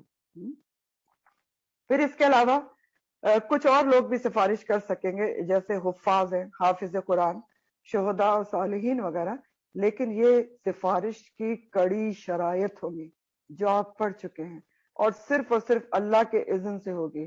شرائط ہیں، کون کرے گا، کب کرے گا، کس کی کرے گا، کتنی کرے گا، کون سے گناہ کی کرے گا، کس وقت کرے گا، تو یہ ساری چیزیں ہیں۔ تو آپ جیسے آیت الکرسی میں پڑھتے ہیں نا کہ منزل لذی یشفع عنده الا باذنہ، کس کی مجال ہے جو اس کے سامنے سفارش کر سکے الا یہ کہ اس کا اذن ہو۔ تو اس کا اذن جس کے لیے ہوگا، جتنے کے لیے ہوگا، بہت کچھ ہے، تو اس کی تو سفارش پہ بہرحال تکیہ کرنا بیکار کی بات ہے، یہ بات سمجھنا۔ اور ولا ہم ینصرون، اور نہ ہی اس روز کہیں سے کوئی مدد آ سکے، کوئی کسی کی مدد بھی نہیں کر سکے گا، اللہ کے مقابلے میں کوئی مددگار نہیں ہوگا، کوئی کسی کی کیا اس دن مدد کر سکتا ہے، اپنی کوئی مدد نہیں کر سکتا تو کوئی نہیں کر سکے گا۔ تو سبق کیا ہے پھر کہ اس روز صرف ہر کسی کا صرف اور صرف اپنا عمل کام آئے گا، اپنا عمل. ٹھیک، ساری چیزیں بتا دی اللہ تعالیٰ نے. ہر وہ چیز جو دنیا میں بچانے کے کام آ سکتی ہے وہ وہاں کام نہیں آئے گی. یہی تو بتایا گیا. دیکھیں یہاں کوئی نفس کسی نفس کے کام آ جاتا ہے، کوئی رینسم وینسم دے کے چھوٹ جاتے ہیں، کوئی بڑا آدمی سفارش کر دیتا ہے، کوئی کسی طرح کی بھی مدد لے کے آ جاتا ہے. سب ڈینائی کر دیا، کچھ نہیں ہو سکے گا، صرف اپنا عمل کام آئے گا. تو بظاہر خطاب بنی اسرائیل سے، لیکن نصیحت ہر کسی کو ہے، عام حکم ہے. واتقوا یوم لا تجزی کا نصیحت ہر کسی کو ہے. اور عقل مند وہی ہوتا ہے جو اشارے کو سمجھے اور نصیحت پکڑے. نصیحت کسی اور کو کی جا رہی ہو تو خود پکڑ کے سمجھ جائے اور عمل میں آ جائے، وہ عقل مند ہوتا ہے. بہرحال یہاں آخر میں دوبارہ وائنڈ اپ کرنے سے پہلے بنی اسرائیل کو نعمتیں یاد دلا کر آخرت کے انجام سے ڈرایا گیا ہے. لیکن پتا ہے ہم کو کہ بار بار سمجھانے پر بھی بنی اسرائیل کی اولاد یہود پر اثر نہیں ہوا. کیوں؟ کیونکہ اللہ تعالیٰ نے وجہ پہلے ہی بتا دی تھی کہ سما قست قلوبہم، کہ ان کے دل سخت ہو چکے ہیں. فہی کالحجارہ، تو پتھروں کی طرح سخت ہو چکے ہیں. بلکہ او اشد قسوہ، بلکہ پتھروں سے بھی زیادہ سخت ہو چکے ہیں. جب دل پتھر ہو جائیں تو پھر کوئی سمجھانا بجھانا اثر نہیں کرتا. پھر اللہ تعالیٰ فرماتے ہیں کہ وَإِذِ ابْتَلَىٰ إِبْرَاهِيمَ رَبُّهُ، اور ذرا ان کو وہ بات بھی بتائیں، نبی کریم صلی اللہ علیہ وسلم سب لوگوں کو وہ قصہ بھی سنائیں کہ جب آزمایا تھا ابراہیم علیہ السلام کو ربہ، اس کے رب نے، بکلمات، چند باتوں کے ساتھ، فَأَتَمَّهُنَّ، تو اس نے ان کو پورا کر دیا. تو وہ ابتلا، ابتلا کا جو لفظ ہے آپ کو ٹرانسلیشن میں بھی ویسے بتایا ہے، اس کا روٹ بلو ہے، بے لام واو. آزمائش کے لیے کہتے ہیں بلو کا لفظ آتا ہے، آزمائش. تو روٹ تو وہ ہے. اور بلا جو ہوتی ہے وہ بھی کون سی آزمائش ہوتی ہے؟ ایسی آزمائش جس میں سختی اور شدت ہو. لیکن جب ابتلا کا ورڈ آتا ہے، ابتلا، تو اس کا مقصد ہو جاتا ہے بہت ہی شدید طریقے سے کسی کو الٹ پلٹ کر کے رکھ دینا. یعنی سخت طریقے سے آزمانا کہ انسان الٹ پلٹ ہو جائے. مشکل ترین حالات سے آزمانا، حوادث سے آزمانا جو ہے وہ ابتلا کہلاتا ہے. تو اللہ سبحانہ تعالیٰ کہہ رہے ہیں نبی کریم صلی اللہ علیہ وسلم سے کہ ذرا آپ یہ سبھی لوگوں کو، یہود، نصارہ اور جو بھی قرآن پڑھے، ان کو ذرا ابراہیم علیہ السلام کی بات تو بتائیں نا، جب ان کو آزمایا تھا ان کے رب نے چند کلمات کے ساتھ. کلمات کو بھی تھوڑا سا دیکھ لیں. کلمات جو ہے کلمہ کی جمع ہے، اور کلمہ کے مطلب ہوتے ہیں معنی، میننگ فل بات، بامانی بات. لیکن یعنی جس کے کچھ بات کے معنی ہو اس کو کلمہ کہتے ہیں. اور دوسرا معنی کلمہ کا اللہ کا حکم بھی ہوتا ہے. جب کلمہ کی نسبت اللہ کی طرف سے ہو، جیسے کہ اس میں ہے نا ابتلا ابراہیم ربہ بکلمات، تو معنی احکامات ہو جاتے ہیں. تو آپ یہ لکھ لیں نیچے، بے کلماتن کے دو معنی ہیں، کہ ساتھ چند باتوں کے یا چند احکامات کے جب ان کو آزمایا گیا. دونوں ہیں اس میں، چند باتوں سے جب آزمایا گیا ابراہیم علیہ السلام کو ان کے رب نے، یا چند احکامات سے آزمایا. تو انہوں نے کیا کیا؟ ابراہیم علیہ السلام نے جب آزمائے گئے، فَأَتَمَّهُنَّ، تو انہوں نے پورا کر دیا اس کو. فا تو کے لیے، اتمہ کا جو روٹ ہے تے میم میم ہے، اتمام سے ہے. اور اتمام کیا ہوتا ہے؟ کسی چیز کو ایسے طریقے سے پورا کرنا کہ کوئی کور کسر کمی نہ رہے، پورے طریقے سے حکم بجا لانا، اطاعت پورے طریقے سے کرنا. اور ہننا جو اینڈ میں آ رہے ہیں وہ جمع مونس کے لیے آتا ہے، کیونکہ بے کلماتن جو ہے وہ مونس ہے. یہ ہننا اس طرح ہے جیسے آپ ہوم پڑھتے ہیں نا، بار بار ہوم آتا ہے، بار بار آپ پیچھے کتنی دفعہ پڑھ چکے ہیں نا کہ ہوم کا ورڈ آتا ہے، کہ تو ہوم آتا ہے جمع مذکر کے لیے. من قبل ہم، اس طرح کا ہوم اور ہم، بینہم، تو وہ آتا ہے جمع مذکر کے لیے. اور جمع مؤنث کے لیے ہننا کا ورڈ آتا ہے. تو بہرحال اللہ تعالیٰ فرما رہے ہیں کہ آپ ذرا ان کو بتائیں، ابراہیم علیہ السلام کا بتائیں کہ جب اللہ تعالیٰ نے ان کو آزمایا، سبھی کو بتائیں، تو انہوں نے تو ہر آزمائش میں وہ پورے اترے اور اس کو پورا کر دیا. تو یہاں سے آگے 4 رکوع میں بنیادی موضوع تحویل کعبہ ہے. کیا ہے بنیادی موضوع جس کی تمہید باندھی جا رہی ہے؟ تحویل کعبہ. تحویل کعبہ کا کیا مطلب ہے؟ کعبہ تحویل میں دینا، یعنی کعبہ پہلے کس کے پاس تھا؟ مشرکین کے پاس تھا، ٹھیک ہے. پھر 8 ہجری میں کیا ہوا؟ مسلمانوں نے فتح مکہ کر لیا اور کعبہ کس کی تحویل میں آ گیا؟ مسلمانوں کی طرف. تو تحویل کعبہ یا تحویل قبلہ اس چیز کو کہا جاتا ہے. تو یہاں سے اس موضوع کی تمہید باندھی جا رہی ہے. اور ابراہیم علیہ السلام کا تذکرہ شروع ہو رہا ہے جس کی کئی وجوہات ہیں. تو وجوہات میں آپ کو بتاتی ہوں. سب سے پہلے یہ یاد رکھیں کہ قرآن کریم میں ابراہیم علیہ السلام کا ذکر 25 مرتبہ آیا ہے، اور یہ پہلا موقع ہے جہاں ابراہیم علیہ السلام کا ذکر ہو رہا ہے. اور ابراہیم علیہ السلام اللہ تعالیٰ کے بہت ہی جلیل القدر اولو العزم پیغمبروں میں سے ہیں جن کی قرآن بہت تعریف کرتا ہے. عراق میں پیدا ہوئے تھے، اس کے بعد مصر چلے گئے تھے، پھر شام اور فلسطین بھی گئے، پھر مکہ تک گئے. تو ابراہیم علیہ السلام کی جو دعوت و تبلیغ کا ایریا ہے وہ کسی خاص علاقے تک محدود نہیں ہے، بلکہ انہوں نے وسیع پیمانے پر دین کو پھیلایا تھا. وجوہات کیا ہیں جس کی بنیاد پر یہاں پر سے ابراہیم علیہ السلام کا تذکرہ شروع ہو رہا ہے؟ تو 4-5 وجوہات ہیں، آپ دیکھ لیں. پہلی وجہ کیا ہے؟ بنی اسرائیل کو اور ہر کسی کو بتایا جا رہا ہے کہ امامت کیسے ملتی ہے. امامت کسی کا نسلی یا موروثی حق نہیں ہوتا، بلکہ کیسے ملتی ہے امامت؟ کہ جب کوئی اللہ کی آزمائشوں میں سے کامیاب ہوتا ہے تو اللہ تعالیٰ اس کو امامت اور پیشوائی کا مرتبہ عطا کرتا ہے. پہلی ریزن. دوسری ریزن، خانہ کعبہ جو ہمارا مقدس مقام ہے، جس کو اہل ایمان کا عبادت کا مرکز بنایا گیا ہے، وہ حضرت ابراہیم کے ہاتھوں بنا تھا. خانہ کعبہ کو اس کی جو سب سے پہلے کہا جاتا ہے کہ فرشتوں نے بنایا تھا، پھر حضرت آدم نے بھی بنایا تھا، پھر وہ بہ گیا تھا، سیلاب وغیرہ آیا تھا طوفان نوح میں، تو حضرت آدم کے جو بیٹے تھے شیث علیہ السلام انہوں نے بنایا تھا. اور پھر مکہ میں بھی ایک دفعہ سیلاب آیا تھا تو خانہ کعبہ بنیادوں کے جو تک بہ گیا تھا. تو پھر جو کس نے بنایا تھا؟ ابراہیم علیہ السلام نے اور ان کے بیٹے اسماعیل علیہ السلام نے.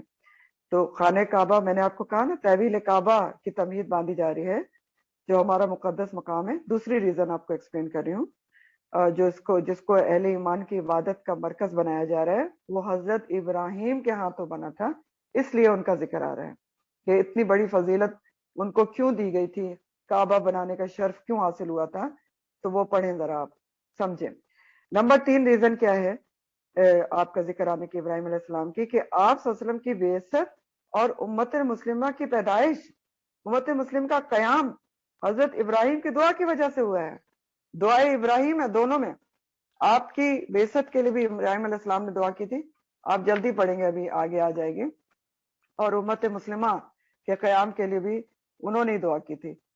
جیسے نبی کریم صلی اللہ علیہ وسلم کی بعثت کی دعا جو ہے وہ اسی سورہ میں ابھی آ جائے گی، آیت نمبر 129 میں، کہ ابراہیم علیہ السلام نے دعا کی تھی ربنا وابعث فیہم رسولا منہم، اے ہمارے رب تو اٹھا مبعوث کر ان میں، یعنی یہ جو لوگ اس وقت موجود ہیں انہی میں سے ایک رسول کو اٹھا، مکہ کے لوگوں میں سے.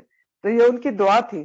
اور اسی طرح انہوں نے امت مسلمہ کے لیے بھی دعا کی تھی، اور وہ بھی اسی سورہ میں آپ پڑھیں گے کہ انہوں نے کہا تھا کہ آپ ایک ایسی امت اٹھا یا اللہ ان میں سے جو تیری فرما بردار ہوں، امت مسلمہ پیدا کر.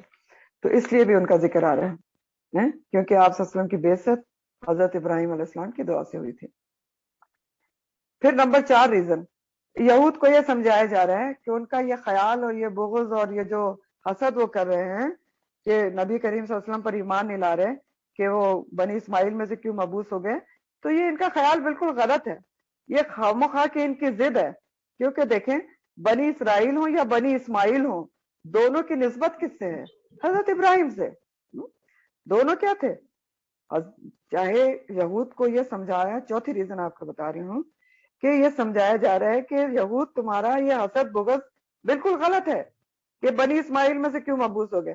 بنی اسرائیل ہوں یا بنی اسماعیل ہوں، دونوں کی نسبت کس سے؟ حضرت ابراہیم سے. حضرت ابراہیم کے بڑے بیٹے اسماعیل علیہ السلام جس سے محمد صلی اللہ علیہ وسلم جس روٹ سے پیدا ہوئے، اور دوسرے بیٹے چھوٹے بیٹے اسحاق علیہ السلام جن سے بنی اسرائیل بنے. تو اللہ تعالیٰ ان کو سمجھا رہے ہیں کہ یہ کون سی بات ہے، تم ابراہیم علیہ السلام کو جد امجد مانتے ہو، سبھی مانتے تھے، تو اسی روٹ سے تو نبی کریم صلی اللہ علیہ وآلہ وسلم ہے۔ یہ کون سی بات ہوئی کہ تمہیں چاہیے کہ ان پر ایمان لے آئیں، کیونکہ تم تو ابراہیم علیہ السلام کو اپنا جد امجد مانتے ہو، تو ان کے دوسرے بیٹے کی نسل سے محمد صلی اللہ علیہ وسلم ہے، تو کون سی جد تم باندھ رہے ہو؟ دونوں ہی تو ابراہیم علیہ السلام کی نسل سے ہیں، تو یہ تمہاری ضد اور تعصب بیکار کی بات ہے، صرف میں نہ مانوں والی بات ہے۔ نمبر 5 ریزن کیا ہے ابراہیم علیہ السلام کا ذکر لانے کی، کہ یہاں سے اب امامت کا منصب اللہ سبحانہ تعالیٰ بنی اسرائیل سے لے کر بنی اسماعیل میں شفٹ کر رہے ہیں، منتقل ہو رہے ہیں۔ امامت پہلے ان کو دی گئی تھی نا، بنی اسرائیل کو، انہوں نے تو اس کی سخت ناقدری کی، نافرمانی پہ نافرمانی، تو اللہ تعالیٰ ان سے لے کے کس کو دے رہے ہیں؟ بنی اسماعیل، نبی کریم صلی اللہ علیہ وسلم اور ان کی امت کی طرف امامت کا منصب شفٹ ہو رہا ہے۔ اب ہدایت کا کام کون کرے گا؟ نبی کریم صلی اللہ علیہ وسلم اور ان کی امت کرے گی۔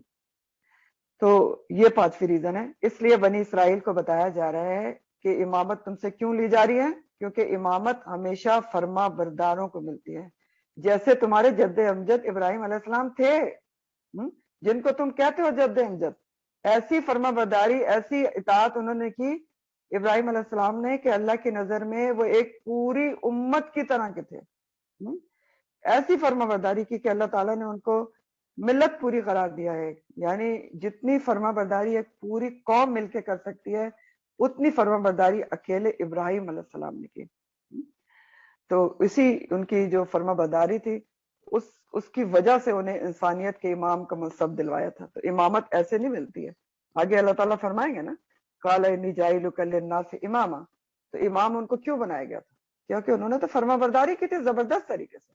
تو یہ بتایا جا رہا ہے، بغیر وجہ بتائے ان سے امامت نہیں چھینی جا رہی ہے بنی اسرائیل سے، اللہ تعالیٰ وجہ بتا رہے ہیں کہ تمہارے جد امجد ابراہیم علیہ السلام کی اطاعت دیکھو، اس کیسی اطاعت ہوتی ہے جس کے اوپر انسانیت کے امام کا منصب دلوایا جاتا ہے۔ تو آپ دیکھیں بنی اسرائیل کو اللہ تعالیٰ نے بہت کچھ دے کر آزمایا، بہت کچھ دے کے، اور ابراہیم علیہ السلام کو بھی کئی طریقوں سے آزمایا تھا، لے کر بھی آزمایا تھا۔ تو وہ تاریخ یاد کروائی جا رہی ہے ان کو، بنی اسرائیل کو، کہ دیکھو تمہاری تو جد امجد تھے۔ تو ایک طرف بنی اسرائیل پوری قوم ہے جنہوں نے نافرمانی پہ نافرمانی کی، نعمتیں دے کے اور منصب لے کے اور امامت لے کے، اور دوسری طرف اکیلے ابراہیم علیہ السلام نے آزمائشوں پہ ایسی فرما برداری کی، ایسے پورے اترے کہ ان کو امامت کا منصب مل گیا۔ تو ابراہیم علیہ السلام جو ہیں وہ سارے مذاہب کے لیے قابل احترام ہیں، سب ان کو مانتے ہیں، اور یہود نصارہ مشرکین سب مانتے ہیں، اور تقریباً سارے انبیاء تقریباً ابراہیم علیہ السلام کی تینوں بیویوں سے ہیں۔ ابراہیم علیہ السلام کی 3 بیویاں تھیں، ہاجرہ علیہ السلام سے اسماعیل علیہ السلام پیدا ہوئے، اور اسماعیل علیہ السلام سے کون ان کی نسل سے ہے؟ نبی آخر الزماں افضل المرسلین نبی کریم صلی اللہ علیہ وآلہ وسلم۔ تو دوسری بیوی تھی سارہ، بلکہ پہلی بیوی سارہ تھی، دوسری ہاجرہ تھی۔ تو سارہ علیہ السلام سے کون پیدا ہوئے تھے؟ اسحاق علیہ السلام، جن سے یعقوب، اور پھر یعقوب علیہ السلام کے 12 بیٹے، اور بنی اسرائیل جن سے بہت سارے انبیاء مبعوث ہوئے، یوسف علیہ السلام، موسیٰ علیہ السلام، یوشع بن نون، داؤد علیہ السلام، سلیمان علیہ السلام، اور بھی کئی۔ اور تیسری بیوی ان کی تھی قطورہ۔ قطورہ جو ہے قاف اور توئے سے ہے، قطورہ، ٹھیک، قاف اور توئے سے۔ تو قطورہ سے کون پیدا ہوا؟ اہل مدین اور ان کے نبی شعیب علیہ السلام۔ تو اتنی بڑی امامت کا امام اللہ تعالیٰ نے ان کو بنایا کہ تقریباً سارے انبیاء ان کے تینوں بیویوں سے ہیں۔ تو اللہ تعالیٰ فرمانے کے ذرا ان کو بتائیں کہ وہ اذ ابتلی ابراہیم ربہ، کہ جب اللہ تعالیٰ نے ابراہیم علیہ السلام کو آزمایا، تو یہاں سے یہ بھی پتہ چل رہا ہے کہ اللہ تعالیٰ رب جو ہے جب سب کچھ دیتا ہے انسان کو تو پھر آزماتا بھی ہے، رب جو ہے وہ آزماتا بھی ہے، وَإِذِ ابْتَلَىٰ إِبْرَاهِيمَ رَبُّهُ، تو رب آزماتا بھی ہے۔ تو ابراہیم علیہ السلام کی بہت سی آزمائشیں ہوئی، تو وہ کسی جرم کی سزا میں نہیں ہوئی تھی، بلکہ اس لیے ہوئی تھی کہ وہ ان سے گزر کر وہ بلند مقام اور درجات پالیں جو اللہ انہیں دنیا اور آخرت میں دینا چاہتے تھے۔ ایسا ہوتا ہے نا کہ کبھی انسان کو اس لیے آزمایا جاتا ہے کہ اللہ تعالیٰ جو مقام اس کو دینا چاہ رہے ہوتے ہیں وہ اپنے اعمال سے اس تک نہیں پہنچ رہا ہوتا، تو اللہ تعالیٰ اس کو آزمائشوں میں ڈال کے اس اونچے مقام تک پہنچا دیتے ہیں۔ تو ابراہیم علیہ السلام کو بھی اس لیے آزمایا گیا کہ دنیا میں بھی وہ بلند مقام پالیں جو انہیں اللہ تعالیٰ دینا چاہتے تھے۔ خلیل اللہ کا لقب امامت کا منصب اور نور بصیرت. نور بصیرت کیسے ابراہیم علیہ السلام کو ملا تھا؟ نور بصیرت ملکوت السماوات والارض ان کو نظر آتے تھے. یہ آپ پڑھیں گے اسماعیل، اب انہوں نے بت گر اور بت پرست اس معاشرے میں آنکھ کھولی تھی، تو کیسے اللہ کو پہچانا تھا؟ ان کو اللہ تعالیٰ نے وہ چیزیں دکھا دی تھیں جو آج تک کسی نے نہیں دیکھی. پڑھیں گے آپ انشاءاللہ. تو وہ ایمان لے آئے تھے. تو ابراہیم علیہ السلام کی آزمائش ہر اس چیز سے ہوئی جس سے انسان دنیا میں سب سے زیادہ محبت کرتا ہے. اور اللہ تعالیٰ کہہ رہے ہیں کہ ان کی آزمائش رب نے کس سے کی؟ بھی کلامات، چند کلامات سے کی. تو میں نے آپ کو ابھی بتایا کہ کلامات کو دو معنی میں ہم لیں گے، چند باتوں سے کی، چند باتوں میں آزمایا، یا چند احکامات میں آزمایا. تو چند باتوں میں کیسے آزمایا؟ دیکھیں، سب سے پہلے بت پرست معاشرے میں اور گھرانے میں پیدا ہوئے. ان کے والد آزر نہ صرف بت پرست تھے بلکہ بت گر اور بت فروش بھی تھے، بت بنا کر بیچا کرتے تھے. ابراہیم علیہ السلام نے جب اللہ تعالیٰ سبحانہ تعالیٰ پر ایمان لانے کا اور یہ ڈینائی کر دیا کہ میں تو بتوں کی پوجا نہیں کروں گا، اور جا کے بتوں کو توڑ پھوڑ بھی دیا، تو ساری قوم مخالف ہو گئی. اور سب سے زیادہ مخالفت میں پیش ان کا اپنا والد آزر تھا. اور جب ابراہیم علیہ السلام کو آگ میں ڈالنے کی لکڑیاں اکٹھی ہو رہی تھیں تو ان کے والد پیش تھے. بہت ینگ تھے اس وقت ابراہیم علیہ السلام، سمجھ لیں ٹین ایجر تھے. اور یہ حوصلہ دیکھیں. تو ابراہیم علیہ السلام نے والدین کی خاطر بھی، قوم کی خاطر بھی، کسی کی بھی خاطر اپنے اللہ تعالیٰ کی وحدانیت کو چھوڑنے کی ذرا بھی جو کوشش نہیں کی. خوشی خوشی آگ میں کود پڑے. آگ کا الاؤ بنایا گیا تھا، پڑھیں گے آپ آگے انشاءاللہ. بہت بڑا کمرہ اس کو دہکایا گیا تھا، اس میں ڈالا گیا، کود گیا.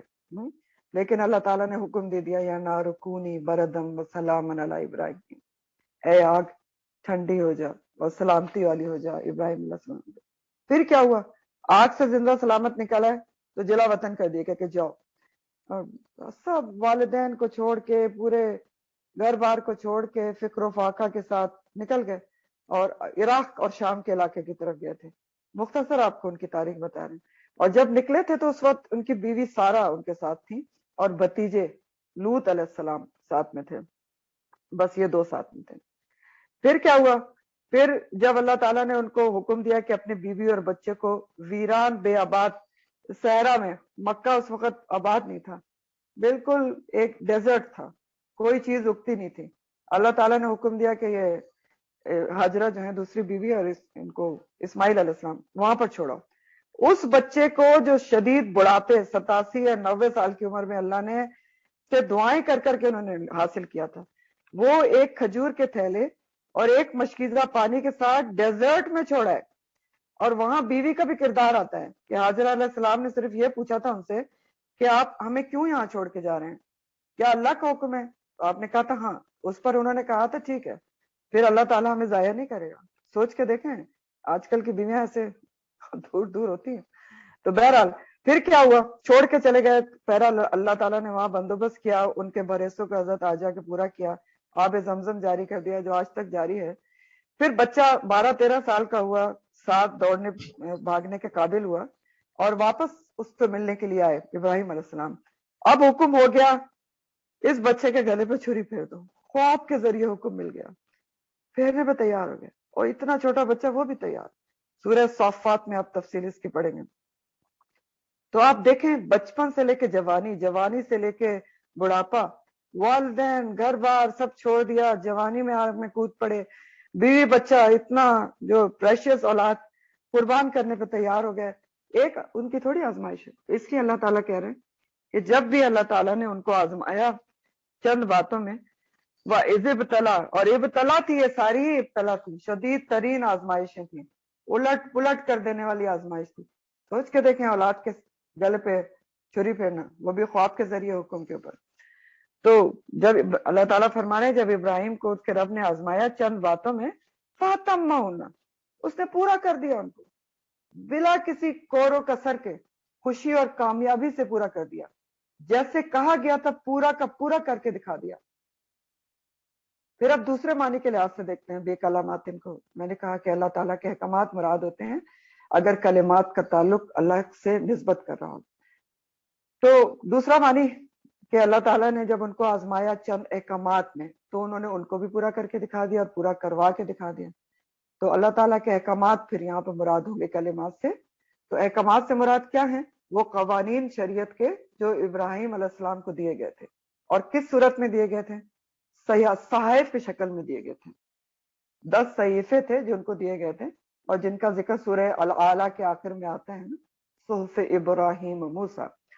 تو یہ جو 10 صحیفے تھے ان میں کچھ احکامات تھے جس میں توحید تھی، نماز تھی، زکوٰۃ تھی، امر بالمعروف و نہی عن المنکر تھا، طہارت کرنا تھا، مونچھیں کتروانا اور ناخن کاٹنا اور جمعے کے دن غسل کرنا اور مسواک کرنا اور پھر اسی طرح مناسک حج کا ادا کرنا، صحیح کرنا اور صفا مروہ کی اور رمی کرنا وغیرہ، اور امانت ادا کرنا، سچی گواہی دینا، روزہ رکھنا، صدقہ خیرات دینا وغیرہ. یہ سب ان کے صحائف میں یہ احکامات اس کے موجود تھے. اور روایات کے مطابق 33 تھی تعداد ان احکامات کی، 33 تھی جن کو انہوں نے سب کے سب جو احکامات تھے ان کو پورا کر دکھایا. تو ابراہیم علیہ السلام نے جب اللہ تعالیٰ نے ان کو باتوں کے ذریعے آزمایا یا احکامات کے ذریعے آزمایا، انہوں نے سب کے سب کو فَأَتَمَّهُنَّ اتمام تک لے کے گئے، اچھی طرح سے پورا کر کے دکھا دیا. تو ایک طرف بنی اسرائیل ہیں جن کو سمجھایا جا رہا ہے کہ ذرا اپنے جد امجد کو دیکھو کیسے امامت ملتی ہے. بنی اسرائیل آزمائشوں میں ناکام پر ناکام ہوئے اور ابراہیم علیہ السلام کیا ہے؟ کامیاب پر کامیاب ہوئے. تو اللہ تعالیٰ نے تمام احکامات اور امتحانات کی تکمیل پر اللہ تعالیٰ نے انہیں ریوارڈ دیا، انعام دیا. دنیا میں بھی کیا انعام دیا؟ قالا فرمایا اللہ سبحانہ وتعالیٰ نے، انی بے شک میں جائلو بنانے والا ہوں کا تجھ کو للناس لوگوں کے لیے امامہ. یہ دنیا کا ریوارڈ ان کو ملا امتحانات سے گزرنے کے بعد کہ میں تجھے پوری انسانیت کا امام بنانے والا ہوں. امام کس کو کہتے ہیں؟ پیشوا، رہنما کو، جس کو فالو کیا جائے. تو کیسے امام بنایا ان کو اللہ سبحانہ تعالیٰ نے؟ تمام مذاہب کے لوگ ان کو اپنا امام مانتے ہیں، چاہے یہود ہیں یا نصارہ ہیں، مسلمانوں کے تو ہیں وہ امام، حتیٰ کہ مشرکین تک ان کو امام مانتے ہیں اور ان کے کئی طریقوں کے مطلب اپنے حساب سے پیروی کرتے تھے، غلط طریقے سے کرتے تھے لیکن مانتے انہیں کو پیشوا تھے. تو سبھی کے لیے ابراہیم علیہ السلام قابل احترام ہیں. اور نمبر 2 ایسے بھی اللہ سبحانہ تعالیٰ نے ان کو امام بنایا للناس اماما کہ انبیاء کے سلسلے کو آپ کی ہی اولاد سے جوڑ دیا. جیسے میں نے آپ کو ابھی بتایا کہ تقریباً سارے ہی انبیاء ابراہیم علیہ السلام کی 3 بیویوں سے مبعوث ہوئے، ان کی اولاد سے. تو اس لیے ابراہیم علیہ السلام کو ابو الانبیاء بھی کہا جاتا ہے، ابو الانبیاء، انبیاء کا باپ. اور یہ بات اللہ تعالیٰ جو اس میں فرماتے بھی ہیں سورہ العنکبوت 27 میں.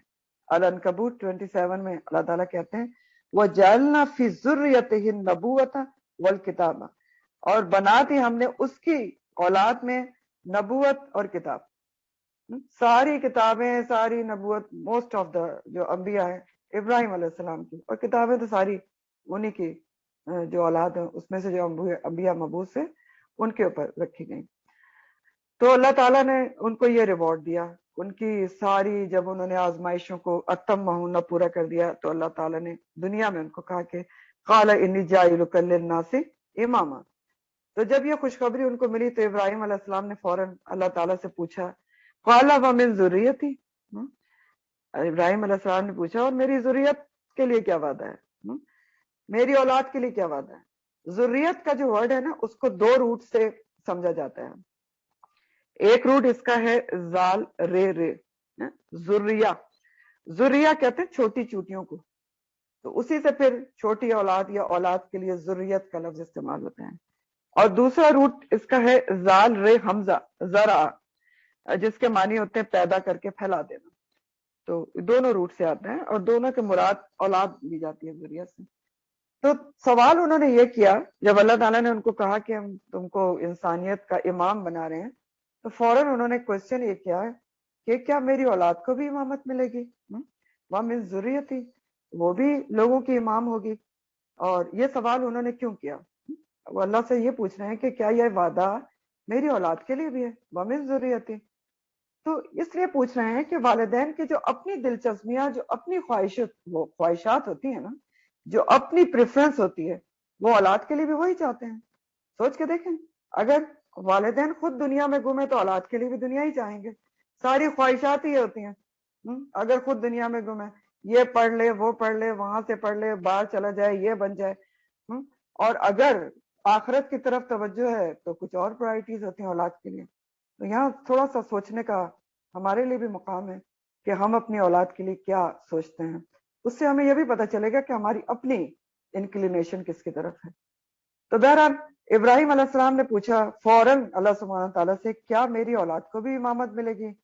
اور اس کی ایک وجہ یہ بھی تھی کہ ابراہیم علیہ السلام، اللہ تعالیٰ قرآن میں کہتے ہیں کہ اواہن تھے، اواہن، بہت نرم دل. اور یہ بھی وجہ تھی کہ جیسے میں نے بتایا کہ خود اللہ کے فرما بردار تھے، تو بچوں سے بھی یہی چاہتے تھے. اور آگے وہ نصیحت بھی کریں گے، آپ پڑھیں گے کہ ہمیشہ اللہ تعالیٰ کا فرما بردار رہنا. تو پوچھتے ہیں کہ یا اللہ تیرا یہ وعدہ لوگوں کا امام بنانے کا کیا میری ذریت کے لیے بھی، اولاد کے لیے بھی ہے؟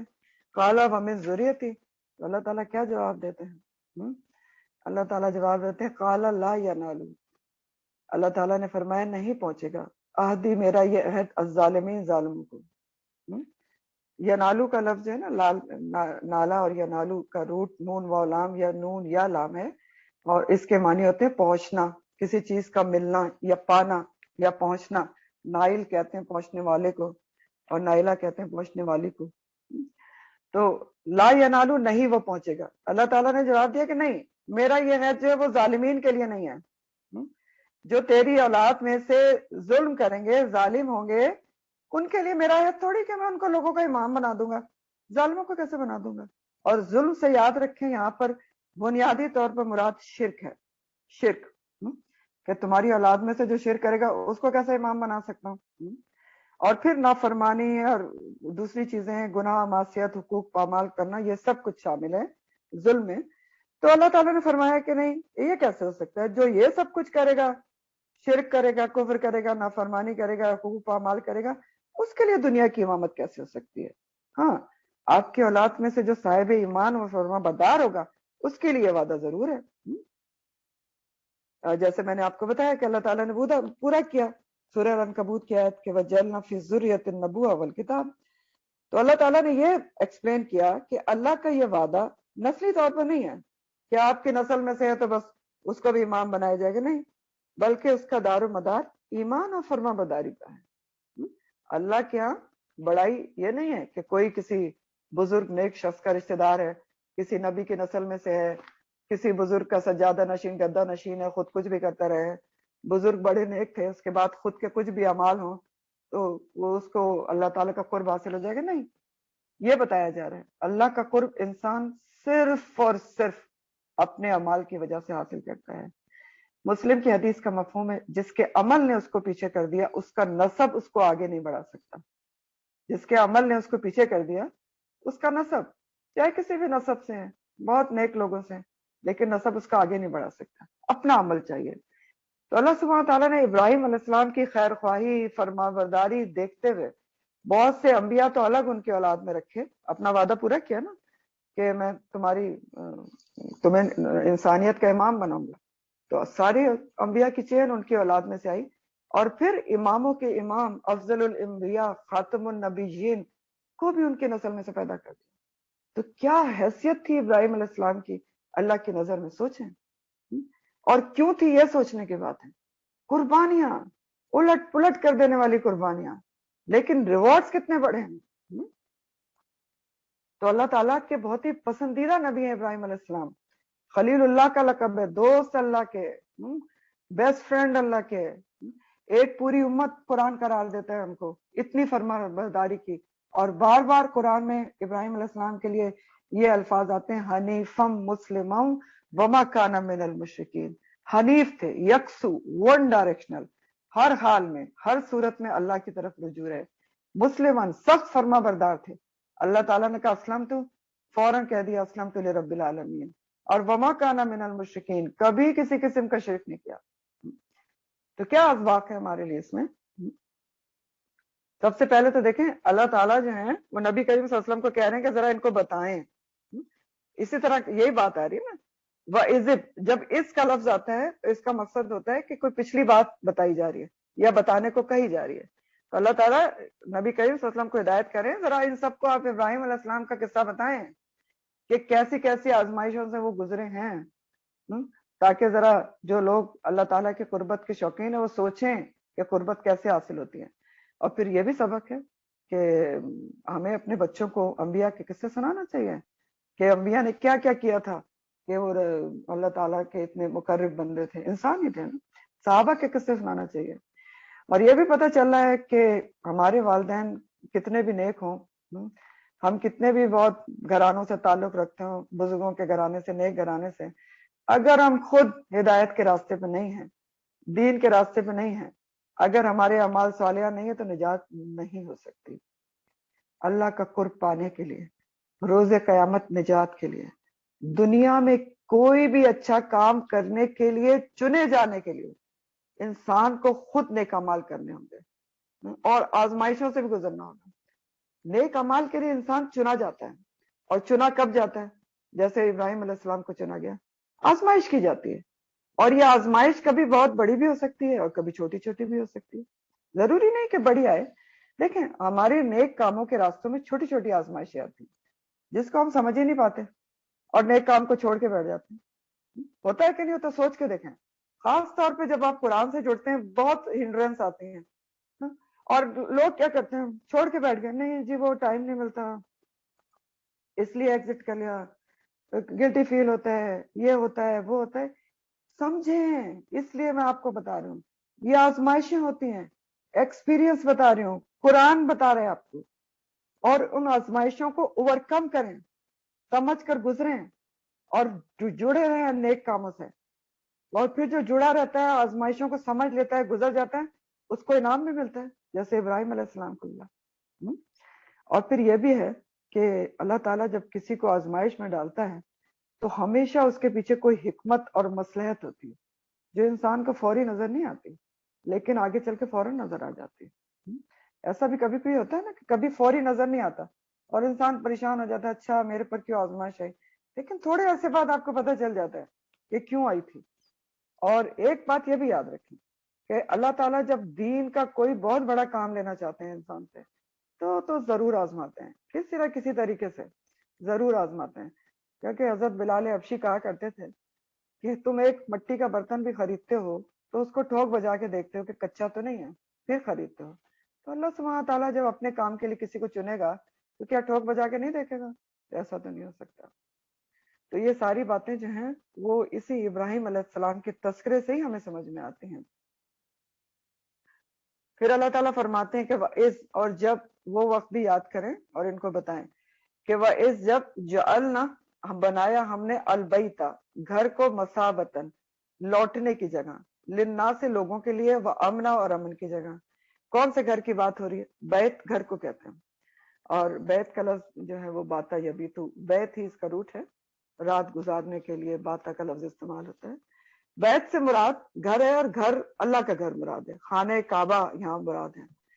اور اللہ تعالیٰ کہہ رہے ہیں کہ وہ بات بھی بتائے کہ جب ہم نے خانہ کعبہ کو لوگوں کے لیے لوٹنے کی جگہ بنا دیا، تو بتایا جا رہا ہے کہ جب کوئی انسان اللہ کی فرما برداری کرتا ہے، نیکی میں سبقت کرتا ہے، نیکی پر نیکی کرتا ہے، قربانی پر قربانی کرتا ہے، تو اللہ تعالیٰ اس کے لیے مزید نیکیوں کے دروازے کھول دیتے ہیں، اس کو مزید شرف بخش دیتے ہیں نیکیاں کرنے کا.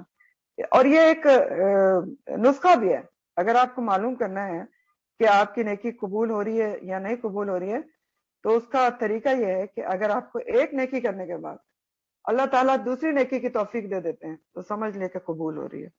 تو ایسا ہوتا ہے جب انسان فرما برداری کرتا ہے، نیکی میں سبقت کرے، تو اللہ تعالیٰ مزید نیکیوں کے در کھول دیتے ہیں.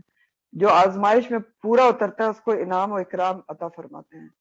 تو ابراہیم علیہ السلام بھی جب انہوں نے آزمائشوں پر پورے اترے، فَأَتَمَّهُنَّ، ان کو پورا کر دکھایا، تو اللہ تعالیٰ نے ان کو بہت بڑا شرف بخشا کہ ان کو اور ان کے بیٹے اسماعیل علیہ السلام کو اللہ کا گھر بنانے کا شرف حاصل ہوا، خانہ کعبہ، جس کی صفات اللہ تعالیٰ آگے بیان کر رہے ہیں. اور یہ صفات خانہ کعبہ کے علاوہ کہیں دنیا میں موجود نہیں ہے. وَإِذْ جَعَلْنَا الْبَيْتَ مَثَابَةً لِلنَّاسِ، پہلی خانہ کعبہ کی خصوصیت مَثَابَةً لِلنَّاسِ، مَثَابَةً لوٹنے کی جگہ. روٹ اس کا سیو آؤٹ بے ہے. صوب، صوب کے بنیادی معنی کپڑے کے ہوتے ہیں، لیکن صوب کا جو روٹ ہے وہ اسی سے ثواب بھی ہوتا ہے. تو مثابتن کے معنی ہے لوگوں کے بار بار لوٹنے کی جگہ. کیا ہے؟ لوگوں کے بار بار لوٹنے کی جگہ. اور صوب سے پھر ثواب کی جگہ بھی اس کا معنی آتا ہے، ثواب کی جگہ. تو یہ آپ دیکھیں کعبہ کی خصوصیت ہے، صرف اور صرف اتنی کشش ہے، بار بار جا کر بھی دل نہیں بھرتا. آپ جتنی دفعہ جائیں اتنی دفعہ زیادہ جانے کا دل چاہتا ہے، اس کی طرف دل کھنچتا ہے. بس ایک دفعہ جانے کی دیر ہوتی ہے. جب تک ایک دفعہ نہیں جائیں نہیں پتا چلتا. ایک دفعہ ہو جائیں پھر دیکھیں، دوبارہ، سہ بارہ، جتنی دفعہ جائیں آپ دعا کر کے آتے ہیں یا اللہ ہمیں پھر لے کر آنا. کسی کے جانے کے بارے میں سنے آپ کا دل تڑپ اٹھتا ہے کہ یا اللہ میں بھی کسی طرح اس کے ساتھ چلا جاؤں. یہ ہے مثابۃ للناس. اور یہ خانہ کعبہ کی امتیازی خصوصیت ہے جو دنیا کی کسی بلڈنگ میں نہیں ہے. صدیوں سے سب سے زیادہ آباد جگہ، ایک لمحے کو غیر آباد نہیں ہوتی. اس کی کشش کی ایک وجہ جو مثابۃ للناس ہے یہ بھی ہے نا کہ ابراہیم علیہ السلام کی قربانیاں، خلوص اور محبت اس کی بنیادوں میں شامل ہیں. تو وَإِذْ جَعَلْنَا الْبَيْتَ مَثَابَةً لِلنَّاسِ وَأَمْنًا، اور امن کی جگہ بنایا خانہ کعبہ کو. خانہ کعبہ اور اس کے اطراف کو امن کی جگہ بنا دیا گیا ہے. آپ کو پتہ ہے کہ حرم کا جو بھی علاقہ ہے جہاں تک حدود حرم آتی ہے وہاں پر قتل خوریزی منع ہے، لڑائی جھگڑا کرنا منع ہے، جانور کا شکار کرنا منع ہے، ہتھیار لے کر چلنا، جا کر ہتھیار لگا کر جانا منع ہے. ایون یہ کہ پودے کاٹنا منع ہے احرام کی حالت میں. آپ اور ویسے بھی مکہ کے پودے، صرف ایک اسخر گھاس کو کاٹنے کا حکم دیا گیا تھا. کسی آپ جانور کو نہیں مار سکتے الا یہ کہ وہ موذی نہ ہو، نقصان پہنچانے والا. آپ کو پتہ ہے کہ احرام کی حالت میں چوٹی اور جوں تک کو نہیں مارا جا سکتا. تو کتنا زیادہ امن کا علاقہ ہے کہ کوئی لڑائی جھگڑا، قتل و غارت گری ہمیشہ سے اللہ تعالیٰ نے اس کو بنایا ہے محترم، اور ہمیشہ رہے گا.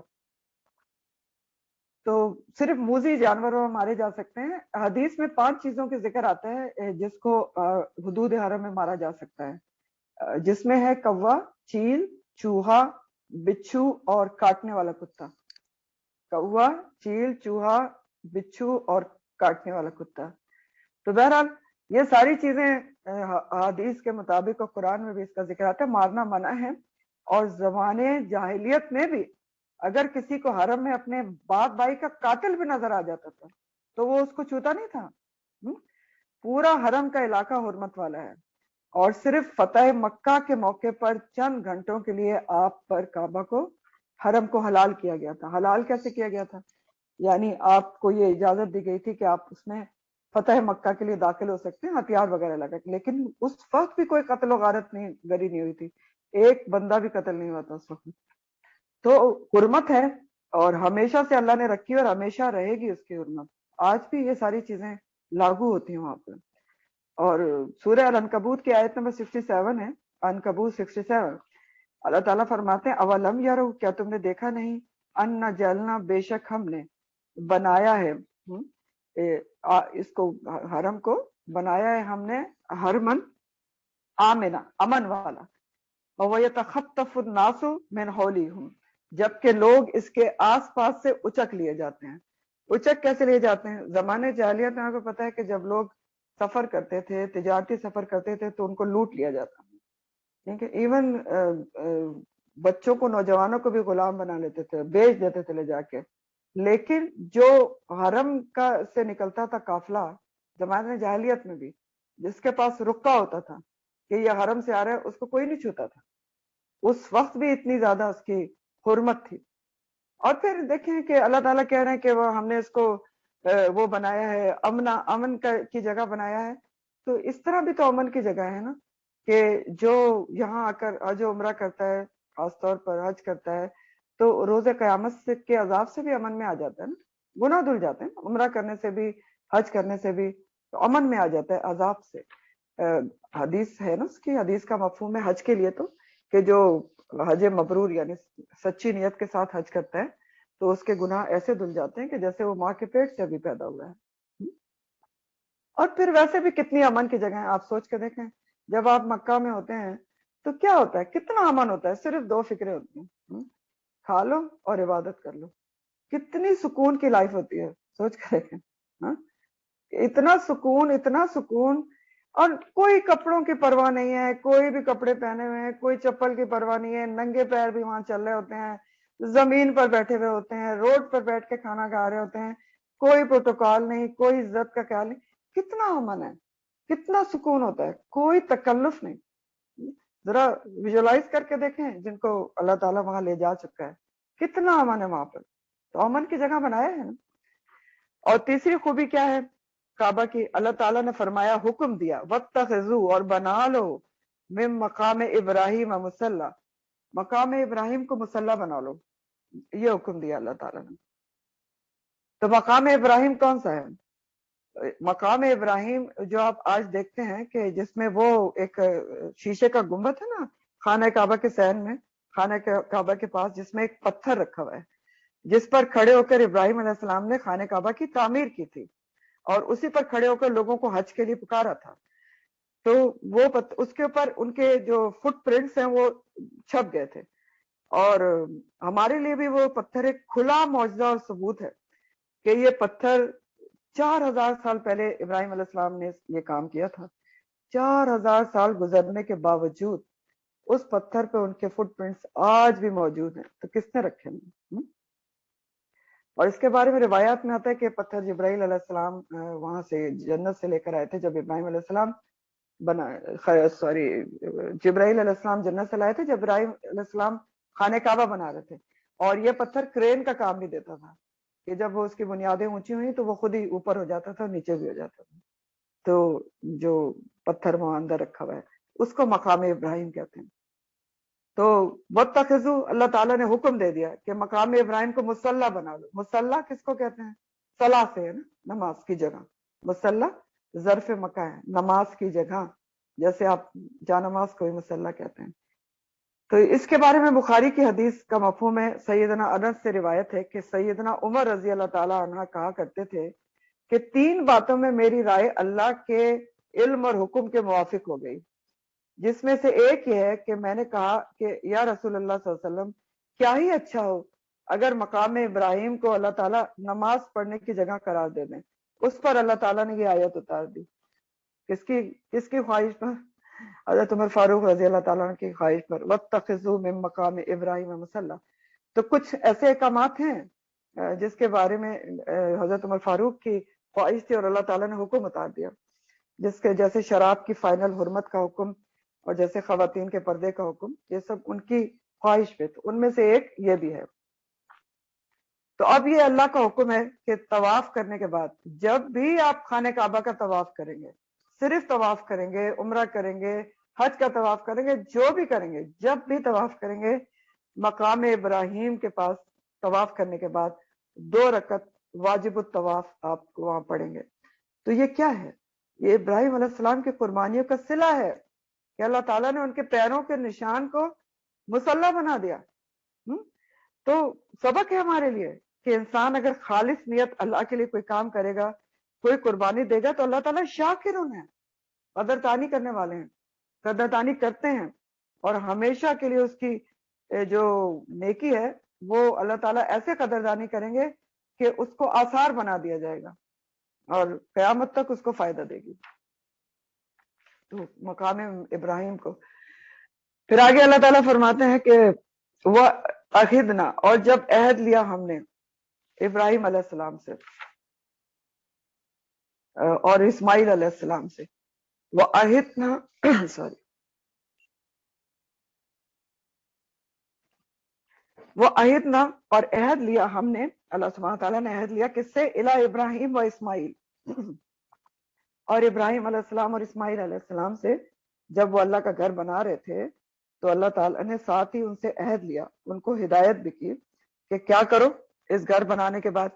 ان طہرا، تم دونوں پاک صاف رکھنا. تسنیہ ہے طاہرہ، اگر واحد کا لفظ ہوتا تو طہر ہوتا، اگر جمع ہوتا طہرو ہوتا. تسنیہ ہے.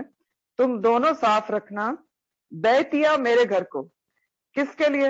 للطائفین، طواف کرنے والوں کے لیے. طائفین طائف کی جمع ہے، طائفن طواف کرنے والا. اور روٹ اس کا کیا ہے؟ طویف واؤفے ہے. طافہ کے مطلب ہوتے ہیں کسی بلڈنگ کے گرد چکر لگانا، اس کے ارد گرد گھومنا. اور طواف صرف اور صرف جو ہے وہ خانہ کعبہ کا ہوتا ہے، چکر لگانا، گھومنا، طواف کرنا. تو کس کے لیے گھر کو صاف رکھنا جو تم بنا رہے ہو؟ للطائفین، طواف کرنے والوں کے لیے صاف رکھنا. اور کس کے لیے؟ والعاکفین، اور جو اعتکاف کرنے والے ہیں. عاکفین کا لفظ عین کاف فے سے ہے، اور عاکفین عاکف کی جمع ہے، اعتکاف کرنے والا اور اعتکاف کرنے والے عاکفین. عکفہ کے مطلب ہوتے ہیں جم کر عبادت کے لیے بیٹھنا. اعتکاف میں آپ کیا کرتے ہیں؟ جم کر عبادت کے لیے بیٹھنا، پوری توجہ کے ساتھ عبادت کرنا. عبادت کے لیے اپنے آپ کو روکنے والے کو عاکف کہتے ہیں.